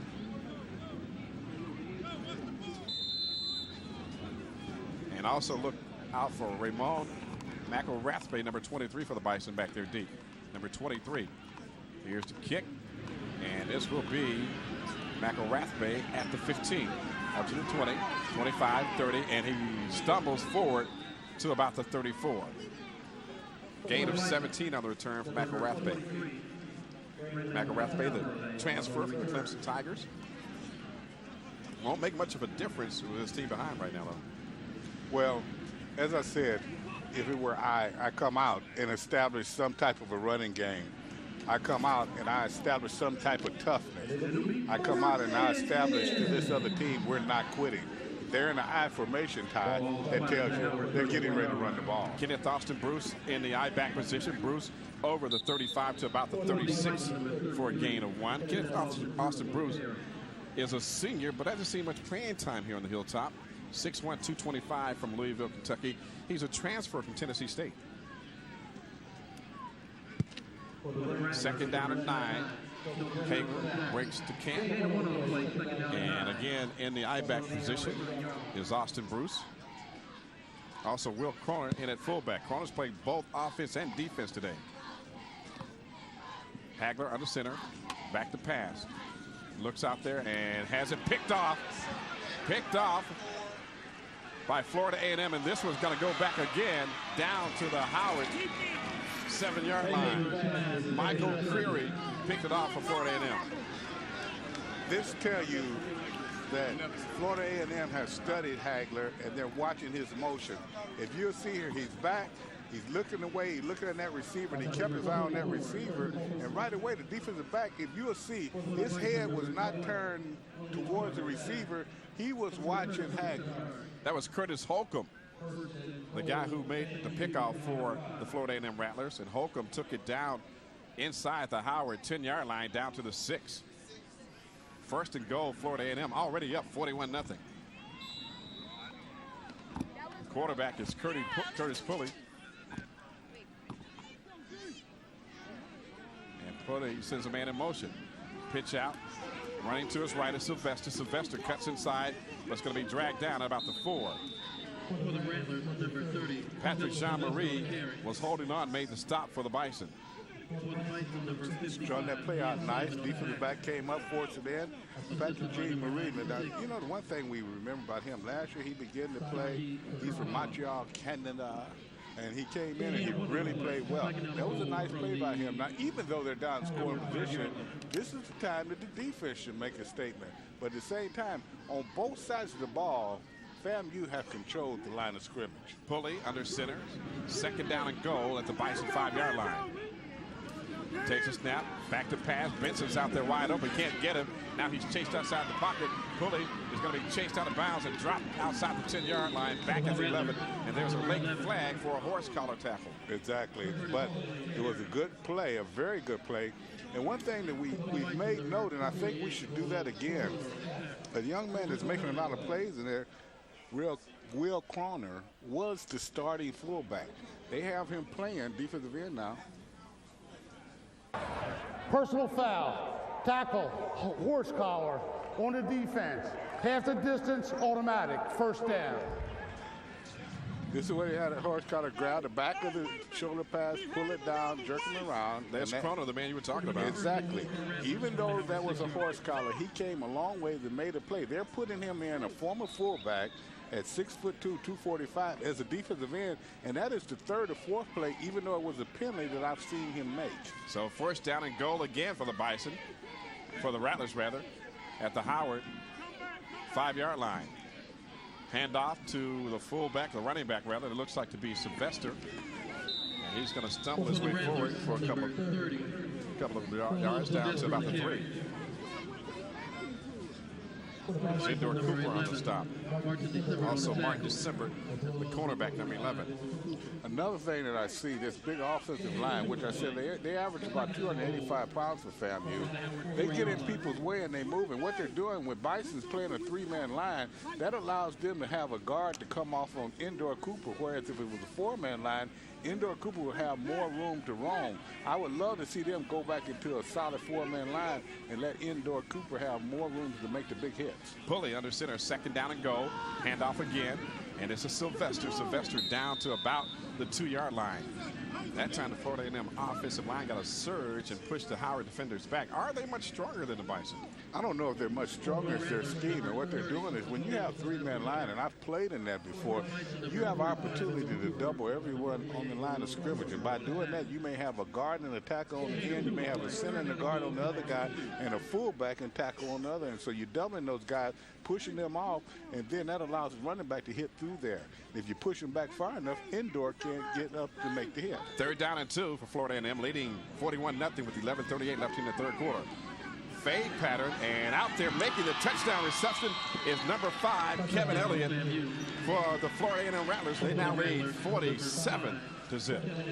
And once again, the victim was Martin December, number 11. And you know the bad thing about it reminds you of the Lynn Swan game, Pittsburgh Steelers, Dallas Cowboy, when Lynn Swan caught all those balls. You can see he just throw it up right there.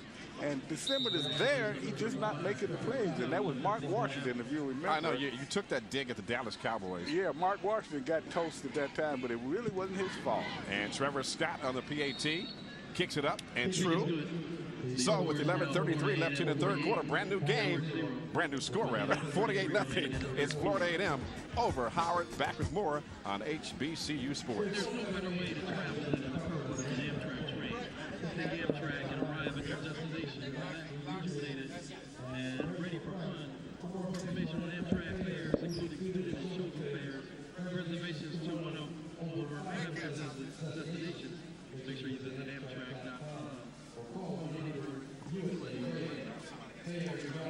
Well, apparently we'll keep it right here as Howard will get the ball back here in the third quarter.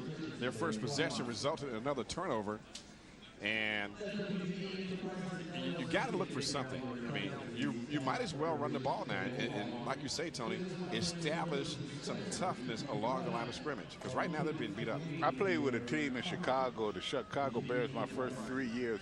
We only won 3 or 4 games a year, but no game did a team walk out and say that they did not play a game, or we were not physical, or we did not do something to people. That's what they need to do now.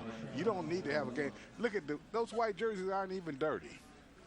And I mean, on that team in which the Bears won only 3 games, you played a big part on that team, right? If it weren't for me, they probably would not have won in the games. Plant kicks it deep. And it's going to be Croner. No, it's going to bounce. McElrathway picks it up at the 19. Ducks and dodges his way and picks up 4 yards before Kevin Elliott made the stop. Elliott just caught the touchdown pass, went down on special teams, and made the tackle. I'll tell you, Elliott has had a big day. And as I said, he came in with only about 7 receptions, but they found something. And I think they're reading the quarterback exceptionally well, and they're making big plays. There's McElrathway, number 23. Hasn't been a factor in today's game. As a matter of fact, no Howard player we can say has been a big factor thus far. Hagler has had a suspect game because of the interceptions. Exactly, and no running back for sure have not been a factor because they have not been utilized. 11:29 left here in the third quarter. It's Florida A&M 48, Howard nothing. The Bison first and 10 at their own 24. Here's Hagler under center. And the running back is Austin Bruce, Kenneth Austin Bruce. Hagler, 3-step drop, quick pass. Orlando's Hood knocked out of bounds at about the 31. Now that was a good play because Florida A&M put 7 in the box. They had 8 in the box. 7 man up on the line of scrimmage, and the big linebacker was about 2 yards after the line of scrimmage. What they were doing, they were saying, if you run the ball, we'll stop you. And we got enough guys, we outnumber you, that we will penetrate and get to you on the pass. Therefore, Hagler did a good job with that 3-step drop on that particular play. Second down and 4. Ball at the 31. Hagler taking his time. Kenneth Austin Bruce in the I position. Hagler 3-step drop, now dragged down. Boy, as I said, they outnumbered their opponents. There's only 5 offensive linemen and running back. That's 6 people. They got 7 people on the line of scrimmage. They're rushing 7 people. Therefore, someone is coming free. On that particular play, the guy just beat his blocker. Demetrius Lane, number 58, 6'2", 295-pound junior from Hollywood, Florida. Well, he really came free, and he jumped over the running back. So that was that extra guy we talked about. He came free off the line of scrimmage. The running back tried to block and fell down. He jumped over him and made the sack. Third down and 9 for the Bison. Ball back at their 26 now. As they split, Willie Carter, number 12, wide right. There's Hagler, who's been harassed all day. I like the ingenuity. Now they're back to a 3-man line. They go into their coverage. For the FAMU, they're going for coverage. Inside handoff to McElrathway, and McElrathway takes it over the 30, dodges a tackler, gets outside the 40, 45, 50, inside of Florida A&M territory, and knocked down at the Rattler 37-yard line.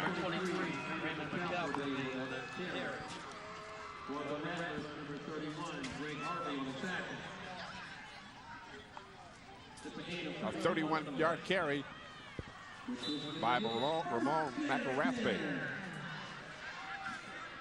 So that was maybe the highlight thus far of the day for the Bison.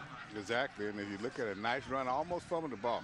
Nice cuts, coming back, making people miss, then get to the outside, have enough speed to turn it up and pick up major yards. 31 yards, that's more offense than they had in the whole first half. 1st and 10, Hagler, quick pass to Orlando's Hood. Hood down to the 28 of Florida A&M. Check that, make the 34. Gain of 9.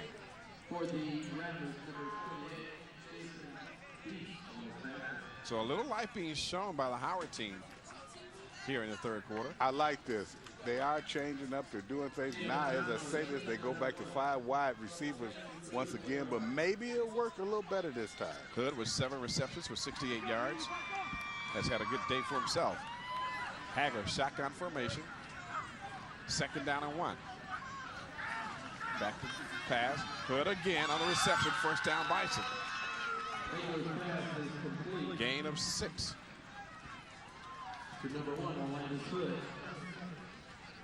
As I said, FAMU is playing a lot of man-to-man. Hood has shown that he can get free on that. He has 8 receptions, playing well. And the one thing about Hood that you have to like, he will go across the middle. He will make the tough catch.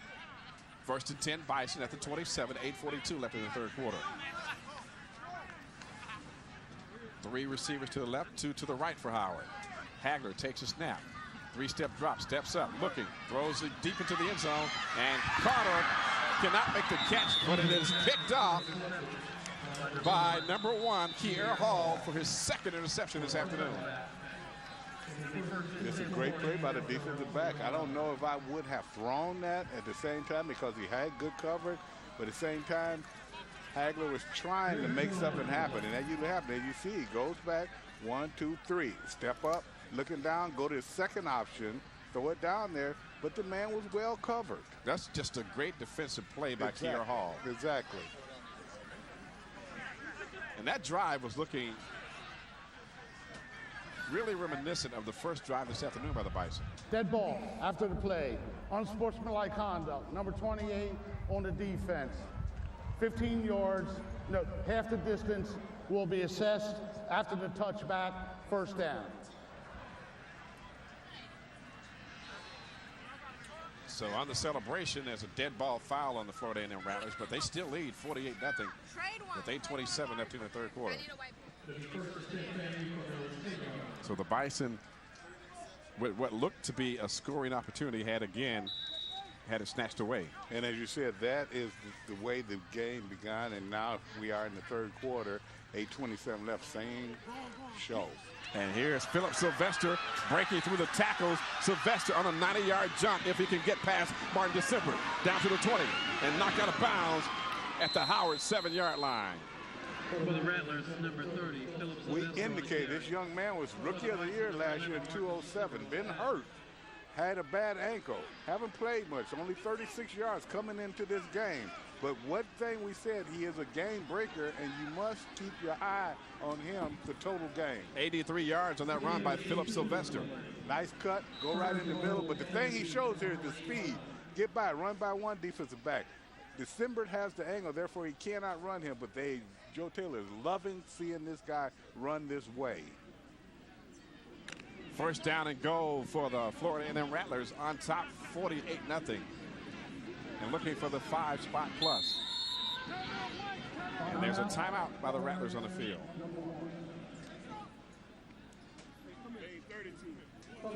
So Coach Taylor wants to give his, players a breather with 7:53 left in the 3rd quarter. Give the offensive lineman a blow, right? No, there's only one player should be tied. That's Sylvester.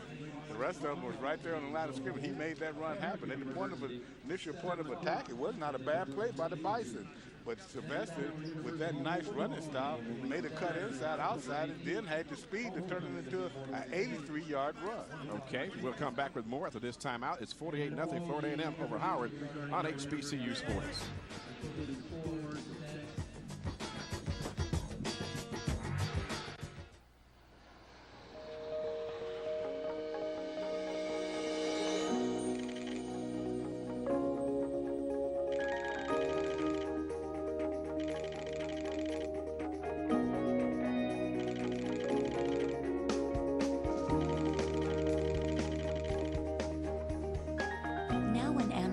Rewards members take 2 round trips on Acela, they get 1 free. Visit Amtrak.com for details.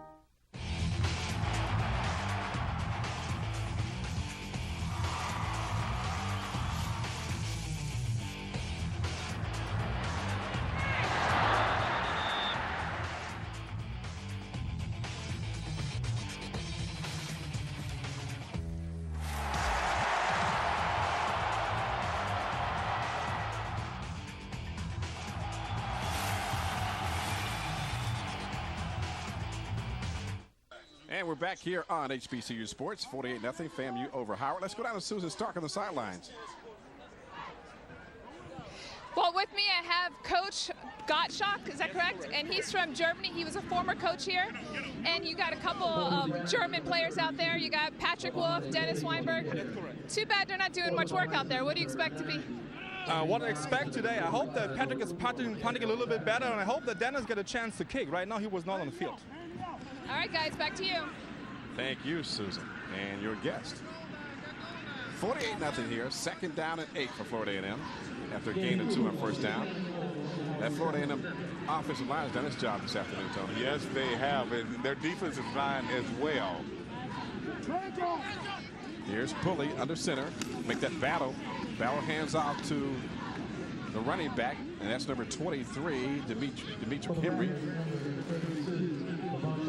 Check that. Levante Page was on the carry, number 32. That offensive line is getting his surge now. And as I said, Endor Cooper, he has to try to make a tackle 5 yards after the running back has been running, and that's not a good sign. And that's can be attributable to that Florida A&M offensive line, which is not a huge line, but there's maybe just a technique. 3rd down and 3, 3rd and goal. Battle, hands again to the running back. He's not going to get much as Howard's defense makes a stand and stops him. That's what we wanted to see in the beginning. So now 4th down and goal. And Coach Taylor will send in some reserves. Don't see the kicker yet. I'm sure he'll work on his kicking game. Why? Oh, here he comes. There, he's out there. Yeah, I mean, there's no other reason to do anything else. Yeah, well, yeah. I mean, I guess you can't work on your goal line situations, right? But no need to right now. Scott will kick it up.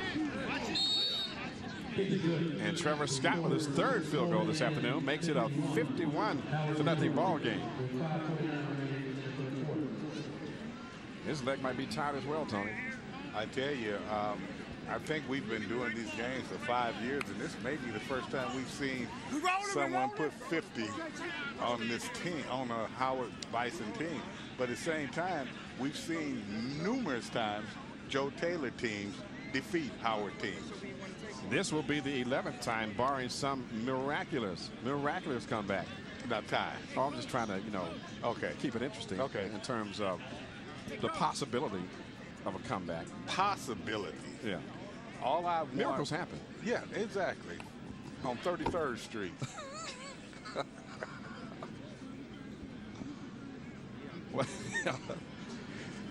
I mean, that's all.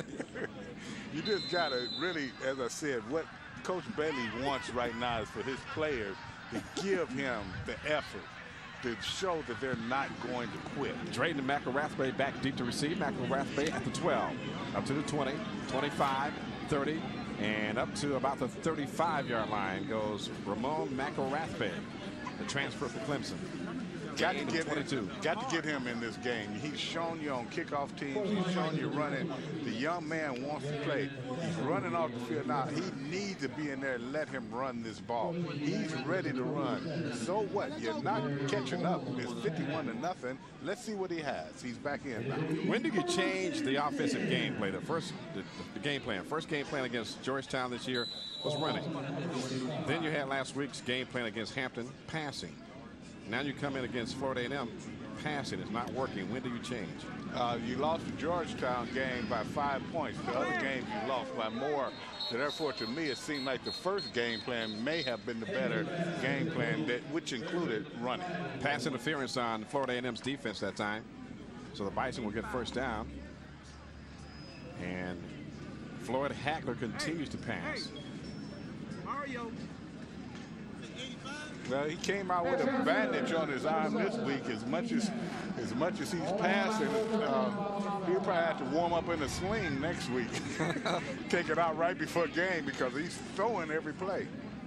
That penalty on Leroy Van right there, number 7. Van, we haven't seen him in action much today, but he's a dangerous kick return man, but also plays defense for the Rattlers. That's why I say our punting haven't been that bad. It may not have been pretty, but at the same time, haven't allowed that young man to return one for a kick for a touchdown. 51-0. Florida A&M leads Howard at 5:39 left here in the third quarter. Now the referee's still discussing what's going on as number 2 Ulysses Alexander makes his first appearance today for the Bison. He's number 2 on the Howard roster. Also number 80, Daly Gunter's in the game. So Coach Bailey going some reserves here in the third quarter. McElrathbey in the backfield alongside the quarterback Floyd Hagler. FAMU with the 5-2 look. Here's Hagler back to pass, and Alexander made the catch, and he's going to be stopped at about the 45. And the Rattler defense will give you that all day. And what they're doing is they really have the confidence right now that they can play these receivers one-on-one. And what is happening is, and they bring in a young man like this, he wants to play and make the play. He will make some plays, but what it is, you can't allow a team to play your receivers one-on-one and shut you down. Gain of 6 that time for the Bison, so 2nd down and 4. Ball spotted at their own 45-yard line. Hagler again, shotgun formation. Twin receivers to the left and right. McElrathbey in the slot. Here he is in the flare pattern, but out there, Hood is going to be popped as the ball goes incomplete. Making the pop that time was Fabian Wilson for Florida A&M. Fabian likes that. There's Coach Alvin Harper, who calls the offensive plays for the Bison. Who did Alvin play for in the pros? The Washington Redskins. When he was unsuccessful, but when he was successful, he played for Dallas. Oh, they threw the ball a lot too also. Am I right about that? And they were successful. Oh, they were. They were. Seemed like that was the year we won the Super Bowl, speaking of the Redskins. 3rd down and 4. Hagler back to pass, chased, pressure, dodges a tackler, gets running room, picks up the first down and more, running down to the Howard, making the Florida A&M 35, 25-yard line. A gain of 28 for the quarterback, Floyd Hagler. Very good run. Pressure got to him. He stepped up, saw Avenue, ran with the ball. We haven't seen that much today. As you see, pressure was there. He stepped out, got back in between the rushers, went upfield, turned it up, and just go after it. That's what you need to do. And again, the Bison are going toward the red zone, see if they can put some points on the board to avoid a shutout. Because if you're a Howard player at this point, even with 4:25 left in the third quarter, you got to be thinking we don't be shut out. Oh, no, you're not thinking shut out. You're thinking about putting some points on the board. Hood goes in motion. Hagler takes a snap. Pass inside, intended for the wide receiver, number 80, Daly Gunter. He had alligator arms that time. Alligator arms. That was that 3-step drop, and those linemen they were in the quarterback's face. But the defensive back was in his face. Well, I guess we'll take you may have a point there, Ty. He kind of didn't want to alligator arms. I don't think he wanted to receive that, but he did receive a pop. Exactly. You might as well catch the ball. 2nd down and 10. Ball at the 27. Hagler throws it again. Same pattern. This time complete. A short completion. And making the reception was Orlandis Hood. Hood approaching double digits in receptions.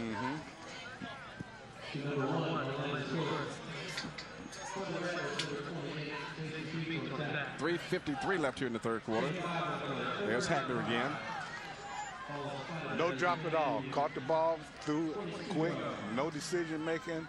Just throw to the position where the man is supposed to be. 3rd down and 5 for Howard, trailing 51-0. Hagler trying to pick up a first down and march the Bison toward the goal line. Florida A&M showing blitz. Quick pass out there in the flats, and it's going to be complete, but short of the first down as a late flag comes out after Willie Carter made the reception. For the first time today, I can see that Hagler's arm is either tired or hurting. That's where you usually see on that outside line pass, because that is the hardest pass for a quarterback to throw. As you see here, he get his drop, look, and right there, you see the ball die. Right there, he did not have the arm strength, or either that arm is hurting, and maybe that's some of the problem today. So the penalty is going to be charged to number 31 for Florida A&M. Illegal touching, number 1, was covered on the offense. 5 yards, repeat, third down. No, it's not. It's, I guess it's on Howard. Tony, you want to explain what happened there? He was covered and illegal touching. I thought illegal touching when you may have gone out of bounds and come back in and be the first one to touch the ball. But I did not see him go out of bounds. He said he was covered. Covered by a wide receiver. So therefore he was in that receiver. So now a correction. The catch was fine, 4th down. Want to get away? Right. I mean, that was one of those calls right there. Well, we didn't understand it, and luckily, fortunately, the referee corrected that. He's got a little FaceTime, though. You know, it's that time of the game now. You know, it's time for the officials to get a little FaceTime. So here's a field goal attempt by the Bison, a 37-yard attempt. And this is Dennis Veberg, and Veberg will not get it there.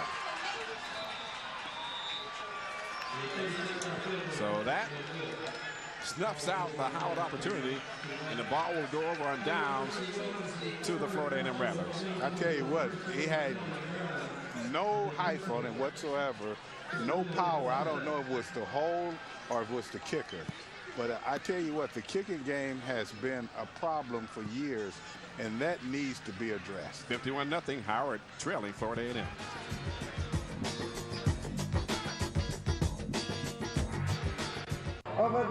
Join our local sponsors as we bring the family fun, charm, and excitement of world-class steeplechase horse racing to Shawan Downs. Races all day, Saturday, September 27th from 10 a.m. until 6 p.m. Benefits GBMC Healthcare. There must be something to this curse business. You can't believe in superstitions or black cats bringing bad luck. Look out! No curses, jinxes, bad karma, hexes. Oh, no! October is about believing in yourself. Next year is finally here. So when a black cat stares you down on your way to the postseason, stare back. Because there's no time for fear this fall. Oh, baby! There's only one October. You believe it? ESPN 980, home of the Redskins. Every game, every hit, every play. He's in! Touchdown, Redskins! Every game, every hit, every play. ESPN 980, home of the Redskins. Now, the key to good color commentary is to throw in a little personal experience. Let's say Huff hits a walk-off home run. Yeah, Rick, that reminds me, I blasted this home run against Industrial Textiles, and I won the softball tournament for my team. You know, I can totally relate. 1983 World Series MVP. Me too. 3 Cy Young Awards. The O's take on Toronto Friday at 6:30 on MASN 2. Be there. NFL myths. Myth. Whoever wins the turnover battle wins the game. Reality. The Giants had 36 turnovers and won the Super Bowl. Myth. The best place for Ravens postgame is the national networks. Reality. The best Ravens postgame is on MASN. Ravens Extra after every Ravens game. Only on MASN. Be there. Due to time constraints, we move further ahead in the game.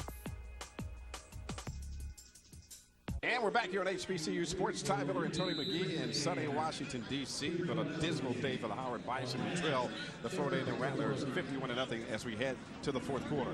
The Bison have it 1st and 10 on FAMU's 32-yard line. The quarterback Hagler makes the pass over the middle and is incomplete. as Raymond McElrathbey was knocked down by 2 Florida A&M defenders, and he comes up hobbling. And that leg's been bothering him all season, and he got it injured once again. Exactly, and he's had a couple of good plays in this game, but at the same time, he must get over his injuries to be really effective for this team. 2nd down and 10 as McElrathbey comes out. And they send in Brandon Drayton, number 6 in the slot, to replace him. Hood goes in motion. Hagler takes a snap. Pressure. And it's going to be almost sacked, but got away for it and got away from the sack and down inside the 15 to about the 13-yard line. Gain of 20 for Floyd Hagler.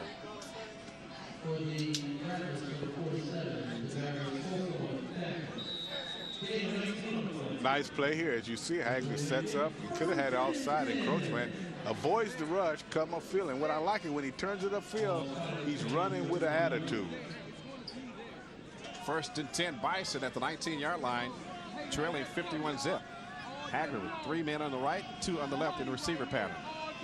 Fade pattern to Willie Carter. Carter catches it for a Howard Bison touchdown. His 3rd touchdown catch in 3 games. The young freshman puts the Bison on the board with 14:24 left here in the 4th quarter. And that's exactly what they were trying to do on the last. So he throw it up. You know this guy has great leaping ability. Talking about Carter, he went up over the defensive back and picked it off. Nice throw also by Hagler. The drive, 6 plays, 57 yards, 1 minute and 12 seconds, and the Bison finally get on the board with 14 minutes and 24 seconds left in the 4th quarter. And that was, you know, the other reason that was a good pass, if you took a look at it, he threw it to the shoulder that only the receiver could get the ball. And they go for 2. And they throw it inside, and it is caught for the 2-point conversion. Ulysses Alexander on the reception. So the Bison come out early in the 4th quarter to put 8 on the board, and they now trail 51-8 with 14:20 left in the 4th quarter. And I tell you what, those plays really show you something. And I know that the game is out of hand and everything, but at the same time, you got some players in there wanting to make plays. You're starting to see things, and we always digress back to the beginning of the game where those 2 turnovers probably was the biggest plays of the game. And that's why the offensive coaching staff says that's why we should keep passing the ball. Exactly. And I don't believe that. 6 plays, 57 yards, 1 minute and 12 seconds. A 12-yard pass from Floyd Hagler to Willie Carter, the freshman. You know, Ty was in college one time, and we were behind about 50-0. We had a guy on our team that hadn't played all year. Coach told him to warm up. We was behind by 50 with about 40 seconds left, and he came up to the coach and said, I don't know if I can pull this one out. That's what they're saying here. I don't know if they can pull this one out. So would you onside kick it now with this much time left in the 4th quarter? Well, you might as well work on that. You're trying to put some more points on the board, so therefore you want to do as much as you can. They may not can pull this game out, but they can pull out a lot of pride from this game, a lot of pride from this quarter. Do you believe what you just said? They may not pull this game out? Well, you want to say, I mean, you want to be truthful and say they will not pull this 14-20 left. You never know, Ty. No. We've changed positions here. Remember, last quarter it was you. Now I'm saying they may not. So here comes Patrick Wolf on this Mendoza, rather. John Mendoza. Squibb kicks it. Oh, and nice. A collision at the 45. Did the ball go 10 yards? Yes, I think it did. That Florida A&M player got laid out. Orlando Jameson recovered it. And that was a vicious hit on the sideline. And we hope that Florida A&M player is okay. And you can look at what they're looking at right now. But at the same time, when he was hit, he was right at the 10-yard marker. So, therefore, it was a good kick. The ball went back after they fought after the ballot. As you'll see right there, nice little pooch up in the air, right at the 10-yard marker. Hit him. Ball was there. It was over. It was over the 10-yard mark. The player who was on the ground appeared to be number 7, Leroy Van. He got stepped on, but now he's up and off on his own power. So we get word that Mendoza did that pooch kick about 5 times last year. That one was very successful. Very good looking. That's the way to get it behind the first line, over, makes them make a decision on the second line, get some players going down as fast as they can, and you got a collision and the opportunity comes, and it came for them to get the ball. So the referees, I guess, are trying to decide where the ball should be spotted. Orlando Jamison recovered it for the Bison. 14-19 left in this fourth quarter. Now, you sure they're not talking about dinner reservations? Well, let's go to McDonald's. Where are you going next week? Right. The officials this afternoon, the referee is Chuck Williams. The umpire is Derek Wells. Linesman Theodis White. Jay Beardall is the line judge. The field judge is Clement Hall. Toby Tobias is the side judge. The back judge is Derek Edmond. And there's Coach. And here's the call as Coach Kerry Bailey looks on. Chuck Williams making the call, and Coach Bailey said, we just want the ball. That illegal touching. The ball was touched prior to going 10 yards. And Coach Kerry Bailey said the ball never touched the ground. Therefore, we have illegal touching on the kicking team.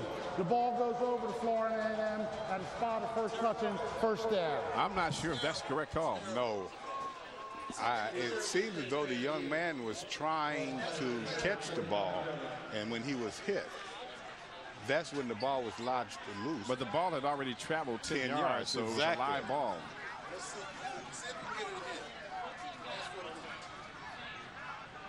And when we get the replay up, if we can get the replay, we'll see that that's exactly what happened, that the ball had traveled more than 10 yards. But the referees say it's Florida A&M's possession. Coach Kerry Bailey saying, what else can go wrong? Exactly. So 1st and 10 Bison, and when they snap this ball, it's official. And they do. Battle. Hands it off to the fullback, or the running back. And Demetric Henry gets it outside and close to a Florida A&M first down. Brandon Buford made the stop for the Bison.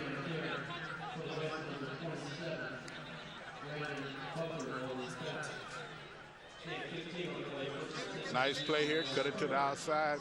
Contained man got too far down. The defensive end allowed to be pushed down to the middle line. Therefore, they gave the running back an avenue. As you can see right there, defensive end down, he comes outside. A little bit of holding there also. And that hissing sound you hear is not a Rattler, but it's Coach Florida A&M's Coach Joe Taylor about to let the ball air out of this ball. And here's Henry again. Henry going to chase back and drop by Patrick Jean-Marie, Endor Cooper, and 2 other Bison tacklers.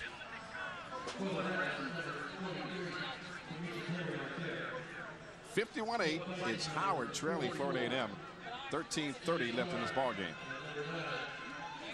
That was not a game-changing play, but it was a attitude-changing play. And once again, the Bisons got the short end of the stick. 2nd down and 18 now. 13:15 on the clock. Battle under center and hands off again to Henry. Henry just goes up the middle. Florida A&M line pushes forward. They pick up about 3. And I guess I should identify. I'm speaking of the onside kick. I thought that was a very good kick, and it was really a bad call. But fortunately for the referees, Coach Bailey can't go back and say, if not for that kick. Right. We would only be, we would have 15. So 3rd down and 14 now for the Rattlers, who take their time, and the play clock winds down to about 10. And this is characteristic of Coach Joe Taylor. Get the lead, let the air out. 4 seconds on the play clock, and they snap it. Battle. Inside handoff to Henry. Henry's going to be stopped behind the line of scrimmage as the Bison tacklers stay home, and Endor Cooper, along with number 55, make the stop. That's Ian Simon for the Bison. So it'll be a 4th down and 14 for Florida A&M. And they will happily punt for the 3rd time today. It's Will Platt out to do the chores. Brandon Drayton, number 6, back deep to receive for the Bison. And they're the Florida A&M faithful, knowing they have the game won, whooping it up here at Green Stadium in Washington. Drayton lets the ball take a bounce, picks it up, and cannot get away from the Florida A&M defenders. Dangerous play, but at the same time, he was trying to make a play. Yeah, they're very happy there, Q's.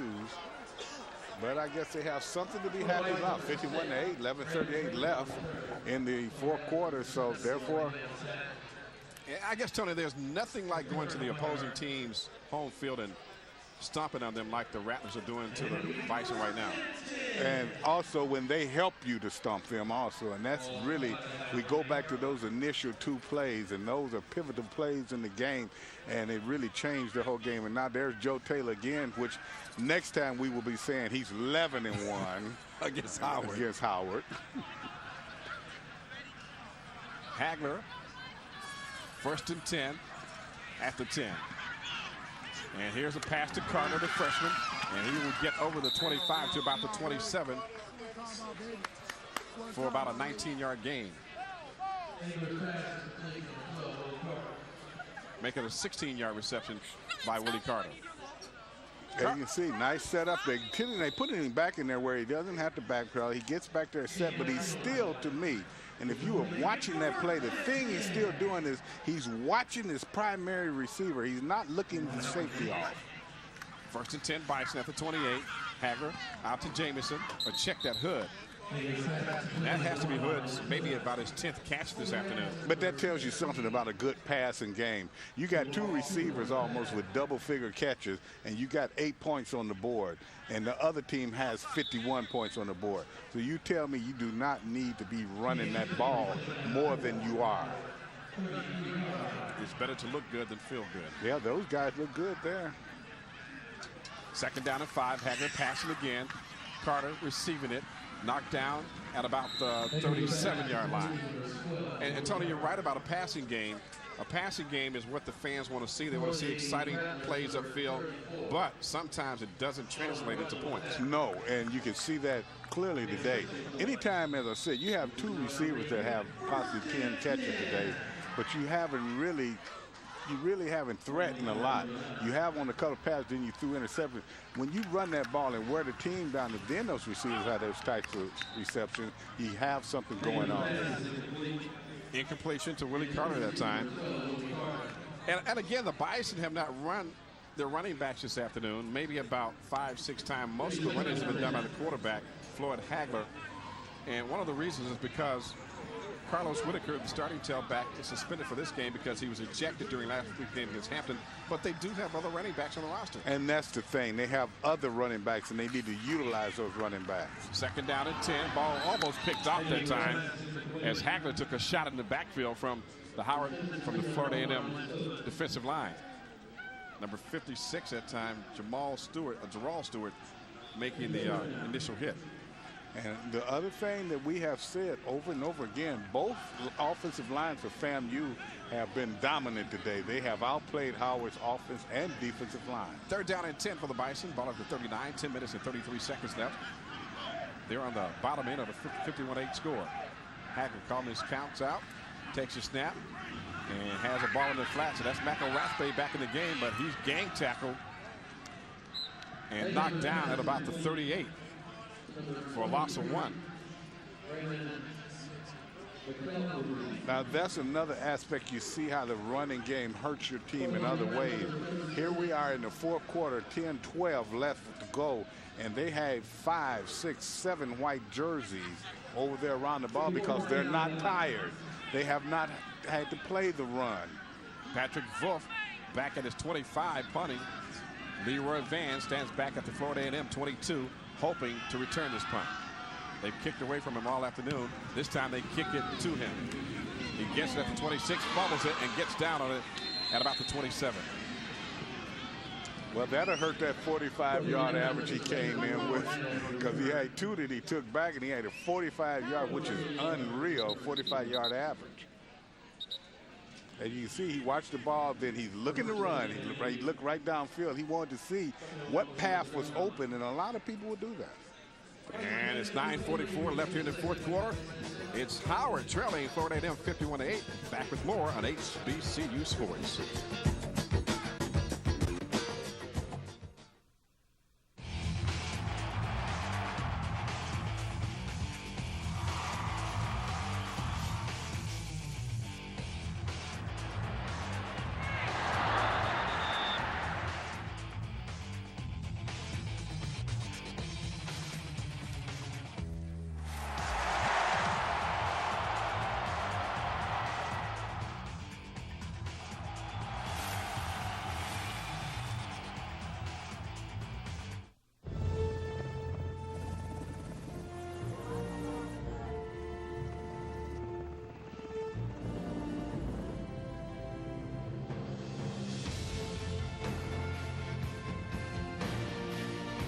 If you want to do great things in your world, spend some time in ours.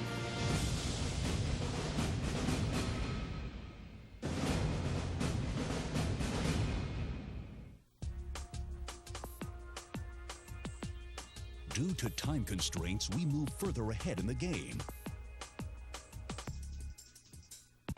Late here in the fourth quarter, it's Howard trailing Florida A&M 51-8, tied over the tournament Gee here on HBCU Sports. The Bison first and 10 at the 27. Hagler throws it down to the 1-yard line to a leaping Willie Carter. First and goal, Bison. Very good play, good throw, a little bit high, but at the same time, this young man, Carter, has made a numerous amount of catches today. And on a couple of those interceptions, they were trying to go to the A&M there. As you notice, Hagler knows if I put it up, this young man will go get it. Just think if they had a running game to go with this passing game. They did not want a running game. That's the problem, Ty. They do have a running game. I don't care. Whitaker may be out, but they have some capable runners that they should have utilized a little bit more today. Carter has been back-to-back Rookie of the Week in the MEAC. And here is a first and goal for the Bison. They run it, pitch it back to the fullback who gets it down to the goal line. That's number 33, Kenneth Austin Bruce, to transfer from Tennessee State. With a lot of effort. He had 2 or 3 people on him. He was determined to get to that goal line. He was working his way through it. I tell you, they do have a running game. As you can see here, good penetration by the defense, but at the same time, pitch it out to the young man. Got 2 people on him, but he's right there at the 1-foot line. Second down and goal. Ball at the 1-yard line. Here's a handoff to Kroner. Kroner is into the end zone for a Bison touchdown. That Kroner has been the star of the game for Howard. I buy none. I know the receivers have a lot of catches, but he's played offense and defense and played both of them well. And that's his first touchdown as a Howard Bison. And it's now a 51-14 score. So again, there's no need to go for 1. You might as well work on 2 as Kroner scores again. Exactly, and the thing about it, he was met in the hole by a defensive lineman, and Forrest kept his legs moving and drove his way over the goal line. Well, think about it too. His knee was down and he fell forward. So, well, come on, Ty. It's 51-14. They're going for 2. Here's Hagler in for the 2-point attempt. McElrathbey in the backfield. Hood in motion. Hagler, play action fake, has a man out there, and Hood is into the end zone for the 2-point conversion. So a brand new score, 51-16, with 3:59 left here in the fourth quarter. I don't know if I can pull this one out. But I tell you what, we've seen some good things in this fourth quarter, and that's what Kerry Bailey will, Coach Bailey will build up on that. He's seen these guys play better. There, get a touchdown over the play action fake of the 2-point conversion, and Hood in for the 2 points, and now a 51-16 score.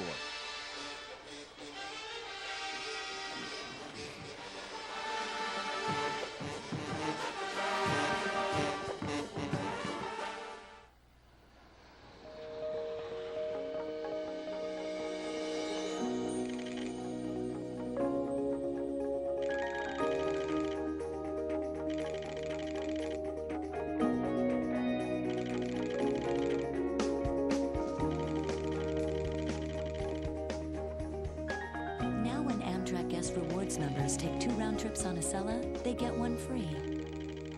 Visit Amtrak.com for details.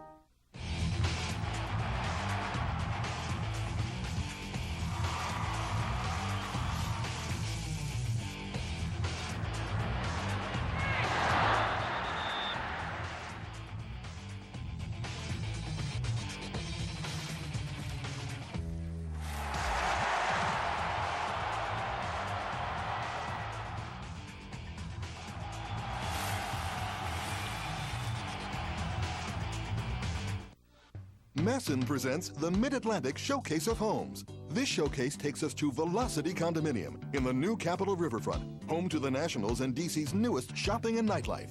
Make the Capitol Riverfront your home too at the area's first new condos, Velocity. 2 blocks from Metro and 4 blocks from Nationals Park, with amazing rooftop pool views. The homes are amazing too, with world-class interiors. Move in next year. Be envied. Be first. Velocity from the 300s.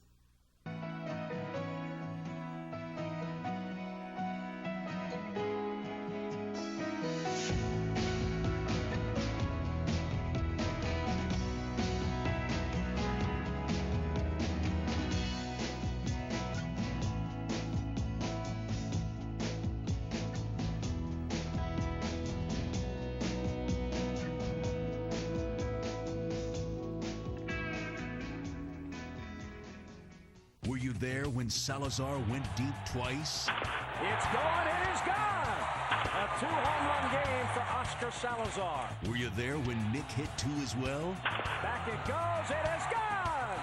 Markakis has a 2-home run day. Were you there to see Lees pitch 8 scoreless innings? Right 3 called. He paints the outside corner. Yes, sir. We were. Every clutch hit, every outstanding play. Next time, be there. I never thought in a million years we'd be sitting here without Grandpa. His death is just as painful to me today as it was a year ago. He figured it out first and would tell us, do not smoke. And by the time he tried to stop, it was too late. I miss the way Grandpa would walk into a room. I miss Grandpa's voice. I miss Grandpa's humor. I miss Grandpa's hugs. I'm Darryl Green, and this is my family. Don't let this tragedy happen to your family. Call 1-800-QUIT-NOW. The help is free. If you love someone, say something. What started out as a sunny and clear day in Washington, D.C. is now somewhat overcast as we are late in the fourth quarter. It's been overcast for the Bison most of the afternoon, but late here in the fourth quarter, a couple of bright spots, and they score again to make it a 51-16 game. And here's Mendoza squib kicking. Mendoza will cover it himself, but I'm not sure that ball traveled 10 yards. But I don't think we will have much of an argument this time. The Bison did recover, and we'll have it 1st and 10. And that's 2 in a row that he kicked Mendoza. That's a good job. And the first one's a little pooch that he kicked over the line. This one was a squib that he recovered. Very good play by a catcher.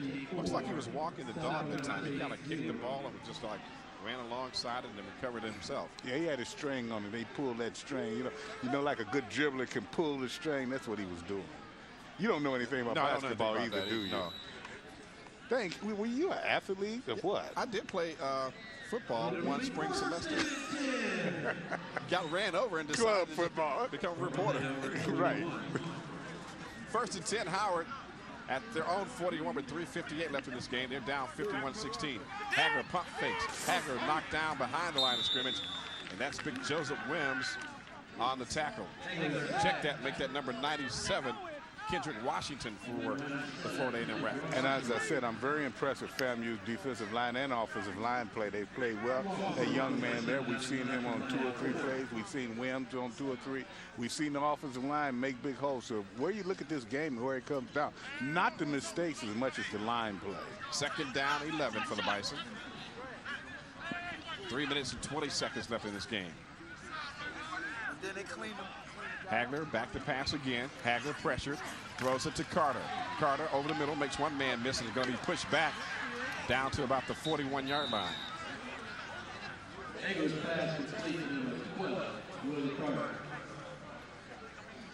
And Tony, it's time for us to start thinking about who the players of the game may be on both sides of the game.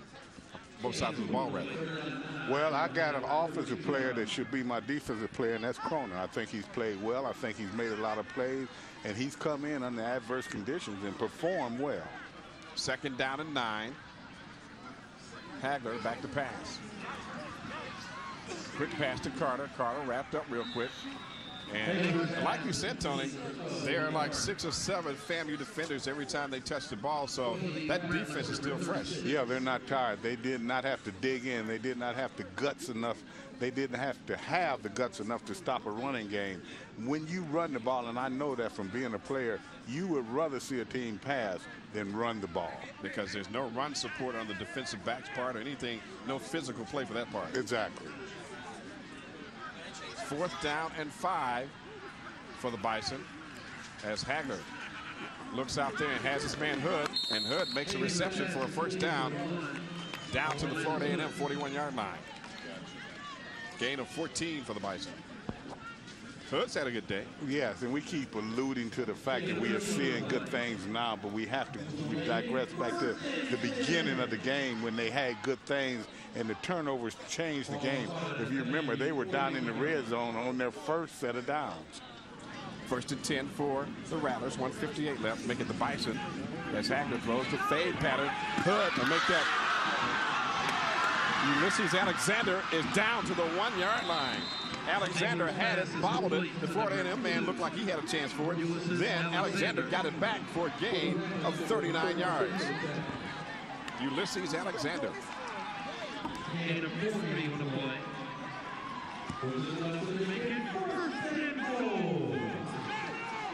So now I have to digress, Tony. There's the bobble, there's the near interception, and the reception by Alexander, and he's down at the 1. And there's a quick pass to Alexander. He scores to make it 51-22. I have to digress to the young man that Susan Stark talked to, who said they wanted to make the score respectable. That's what's happening right now. And they are. And I tell you what, you look at these big receivers they have. Hagler, no, he can throw it up. Alexander go get it. We've seen that 2 or 3 times with their receiver. They have some 6'3", 6'4" receivers, and you utilize them against these smaller defensive backs. Yes, they are going for 2 again, and they have made the game more respectable. But the one thing I think Coach Bailey liked, his team did not quit. Hagler shotgun formation, 5 receivers in the set. McElrathway goes in motion. Hagler, quick pass inside, 2-point to Orlando's Hood. 51-24. So Tony, should they score 7 points every 20 seconds, we might have a ball game here. You know what, Ty? Let's take it for what it is. One thing I like about this team could have laid down, but they did not. And we have word that the United States Navy player of the game is number 11, Curtis Pulley, for the Florida A&M Rattlers. I think that's a decent pick for the CFRE when they brought this young man in. He took his feet and changed the game. As you can see right here, made big run after big run. He really confused the defense. Did not look to throw a lot, but his runs were very good. Last week, 7 rushes for 87 yards. Here he is again, making another big run. His feet was what really changed his game and turned it into FAMU's favor. Curtis Pulley, the United States Navy player of the game. Navy, accelerate your life. And there's Curtis right there, young transfer from Kentucky. And the Rattlers, again, are going to go to 2-1 on the year. Their only loss was overtime to Delaware State 2 weeks ago. Howard, surprisingly, somewhat 0-3 right now. 0-3, but showing flashes. And you still have 8 games remaining. Here's Mendoza again, 1:39 on the clock. Squibb kicking it. And this time, Elliott will make the reception and down it for the Rattlers at the 45 of Howard. That time, Coach Taylor got those wide receivers up there and said, get your hands on the ball. Exactly, but at the same time, Mendoza, he did a good job on the prior 2 kicks, and I tell you what, as I say, in all facets of the game, this second half, we've seen improvement. That's what Coach Bailey wants. He would much rather have a win, but he is glad to see some improvement. So here's a new quarterback in for the Rattlers. He'll more than likely take a knee. That's Brian Gilmore. And Gilmore hands it off to the running back, Henry. And Henry will just fall down after being tackled by Theodore Graham IV. 1:32 left, and there's a timeout being called. Timeout Bison. So again, here's the play again, Tony. Nice play, nice penetration there, and that's what you like to see. Now look, 1, 2, 3, 4, 5 blue jerseys around 1 white jersey. That was Brandon Galtman, number 31 on the tackle for the Bison. And that's what you need to see each and every. 31 was there as well as 2 or 3 of his comrades, and that's what you have to see in good defense.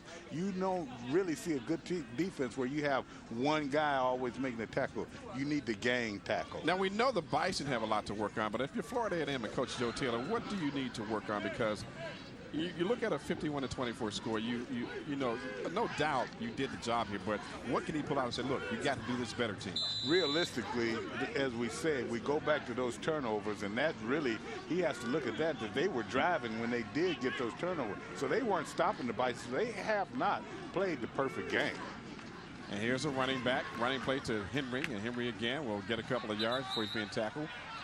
So you said Coach Taylor still has something to hang his hat on. Exactly, because you know Hagler came out and made a big completion on that first series, and then you think about on the second series when they threw it, they were driving on that, and those 2 turnovers really just turned the game around.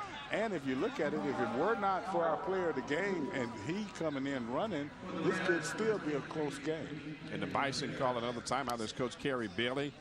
And yeah, you never stop coaching. You can't stop coaching despite the score. Man, does he look like Brian Mitchell, the running back for Washington? He does look like a dead ringer for Brian Mitchell. I tell you. I wonder if he can run back punts like Brian used to. I don't think so. So Bailey does have some work to do. Next weekend he'll take on Savannah State. Savannah State not the same old pushover team they used to be. No, there's really no teams now, and that's with all sports, all leagues, whatever you're playing in, every given Sunday or Saturday, I should say, you could lose. So here come the Bison on defense, and they're against the Florida A&M team with a 3rd down 11 at the Howard 44. Brian Gilmore is the 3rd quarterback to play this afternoon for the Rattlers. And he's in shotgun formation. Gilmore takes a snap, and he draws it, and he's going to be tackled by James Carter behind the line of scrimmage. Now, that was a close play by Endor Cooper, and that's what we say about him. He's a great player, but he did not need to hit that quarterback after he was being taken down. And that quarterback is down still on the carpet. Got a couple of players down. Is that Cooper on the carpet for the Bison? No, you got Carter down. No, that's not Cooper. And you got Carter down, the big defensive tackle, 6'2", 270. Played a pretty good game. It's James Carter making the tackle. That's Cooper on the dive. And I think he hit one of his own players when he dove over the tackler. And that appears to be James Carter from Tifton, Georgia. Changed his number. Wore number 51 last season, now number 44. And there's the quarterback still down on the ground for the Rattlers. That's Brian Gilmore. I don't necessarily understand why he would be running a draw play with his team up 51-24. Well, trying to run the clock out. But he's your quarterback. Yeah. Although he's a 3rd string quarterback. There's James Carter limping off under his own power. And it seems to be a leg injury.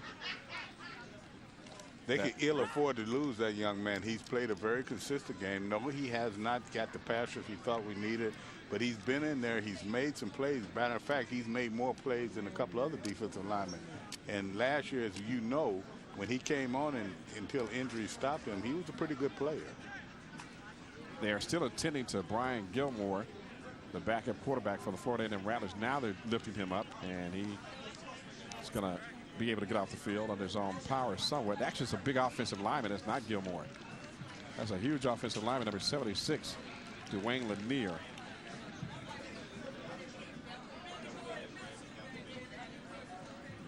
So if you coach Bailey, you go back to the drawing board. How much do you take a look at your offense and say, maybe Alvin Harper, we got to change a few things here? You look at your offense, you look at your coaches, you look at your coordinators, and then you look at your play and you evaluate each and every play, each and every player, because you are 0-3. One of the games, yes, Georgetown, you should have won. Last week you were up. Two returns on special teams created a problem, but today you were beat. You were beat because of your mistakes. You were beat because of your scheme, and you were beat because your players did not give maximum effort in the first half. Bottom line, you were beat. Well, you can say it a lot of different ways. So 4th and 13 for the Rattlers now, and the punter, Will Platt, is standing back at his 40-yard line, and he's going to punt to Brandon Drayton, who stands back inside of his 10-yard line. 44 seconds left in this game. 51-24. It's Howard trailing Florida A&M. So now we get the whistle to resume play. Now they stop play. Delay of game as the Rattlers run the clock down to 35 seconds. They're just taking time off of the clock. And I tell you what, Howard really wants this ball back once again. FAMU is trying to get off the field without any more injuries to any of their players. So they'll take a 5-yard penalty and run that time off the clock.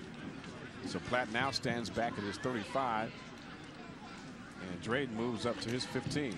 Here's the punt, high punt that Drayden will take in at the 12. Running to his left, tries to get outside, but trips over his own man. Number 35 there, George Greenhow, was trying to land a block, and Drayden tripped up, but not before he gained 9 yards of the return. And that's unfortunate because he had another 20 yards coming had he not been, he and his man got tangled up, but the man was trying to make a block for him. Now we do see, and you guys said his name is Quick Six. I can see why. This young man is very exciting, and he will make some big plays for the Bison this year. So the Bison will have one last crack at it, 1st and 10 at the 19 with 24 seconds left. Floyd Hagler has gone the entire game, and Hagler's going to throw it out there, and McElrathbey will make the catch, and he will dance his way to about the 27-yard line. Gain of 8.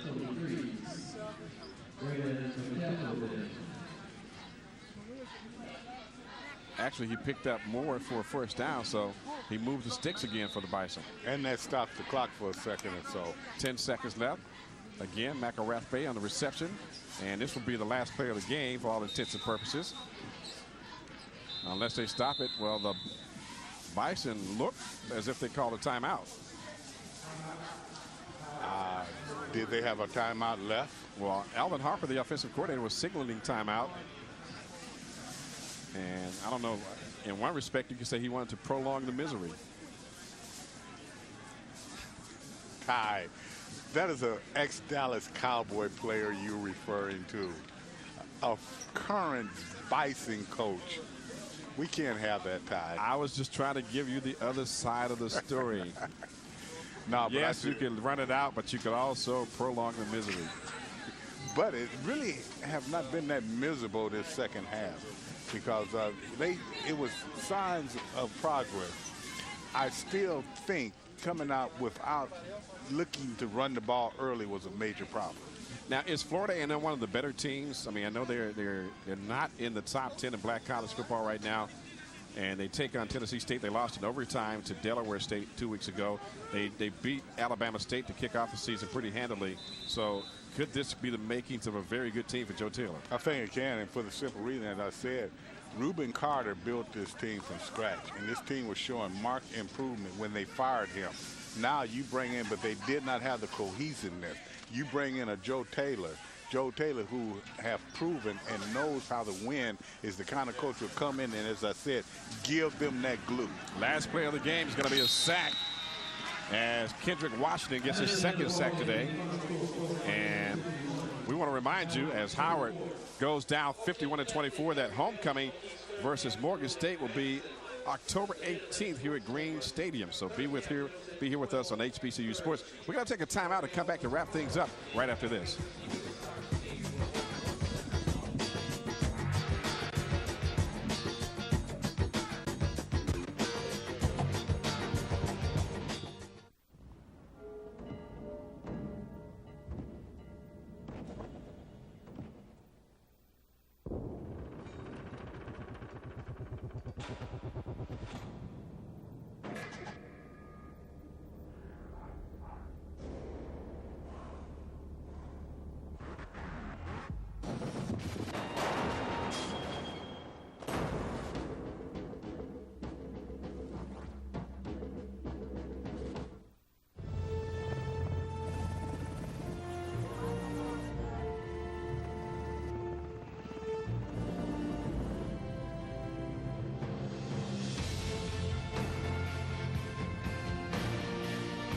If you want to do great things in your world,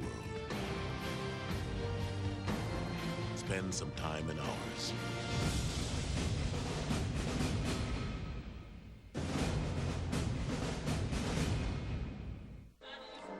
And you've been watching the Florida A&M Rattlers and Howard University Bison on HBCU Sports. Ty Miller and Tony McGee here. 51-24 is our final. This game has been brought to you by the United States Navy. Accelerate your life. Tony, final comments about the game. Well, we saw some good things in the second half, but we must see those things throughout the game. As this team is going to have any chance of having a good season, it must begin now. They must take what they did in the second half and build on it. And the one thing that they must do is develop a consistent, hard-pounding running game. And again, the game has been brought to you by the United States Navy. Navy, accelerate your life. For Tony McGee, I'm Ty Miller. And again, Howard's homecoming is on October 18th. They'll take on the Morgan State Bears. Next week, the Bison will be down in Miami, Florida, taking on the Savannah State Tigers. And in that game, you can hear that game on Howard's broadcast. So for Tony McGee, I'm Ty Miller saying so long. Again, the final score, Florida A&M 51, Howard 24. You've been watching HBCU.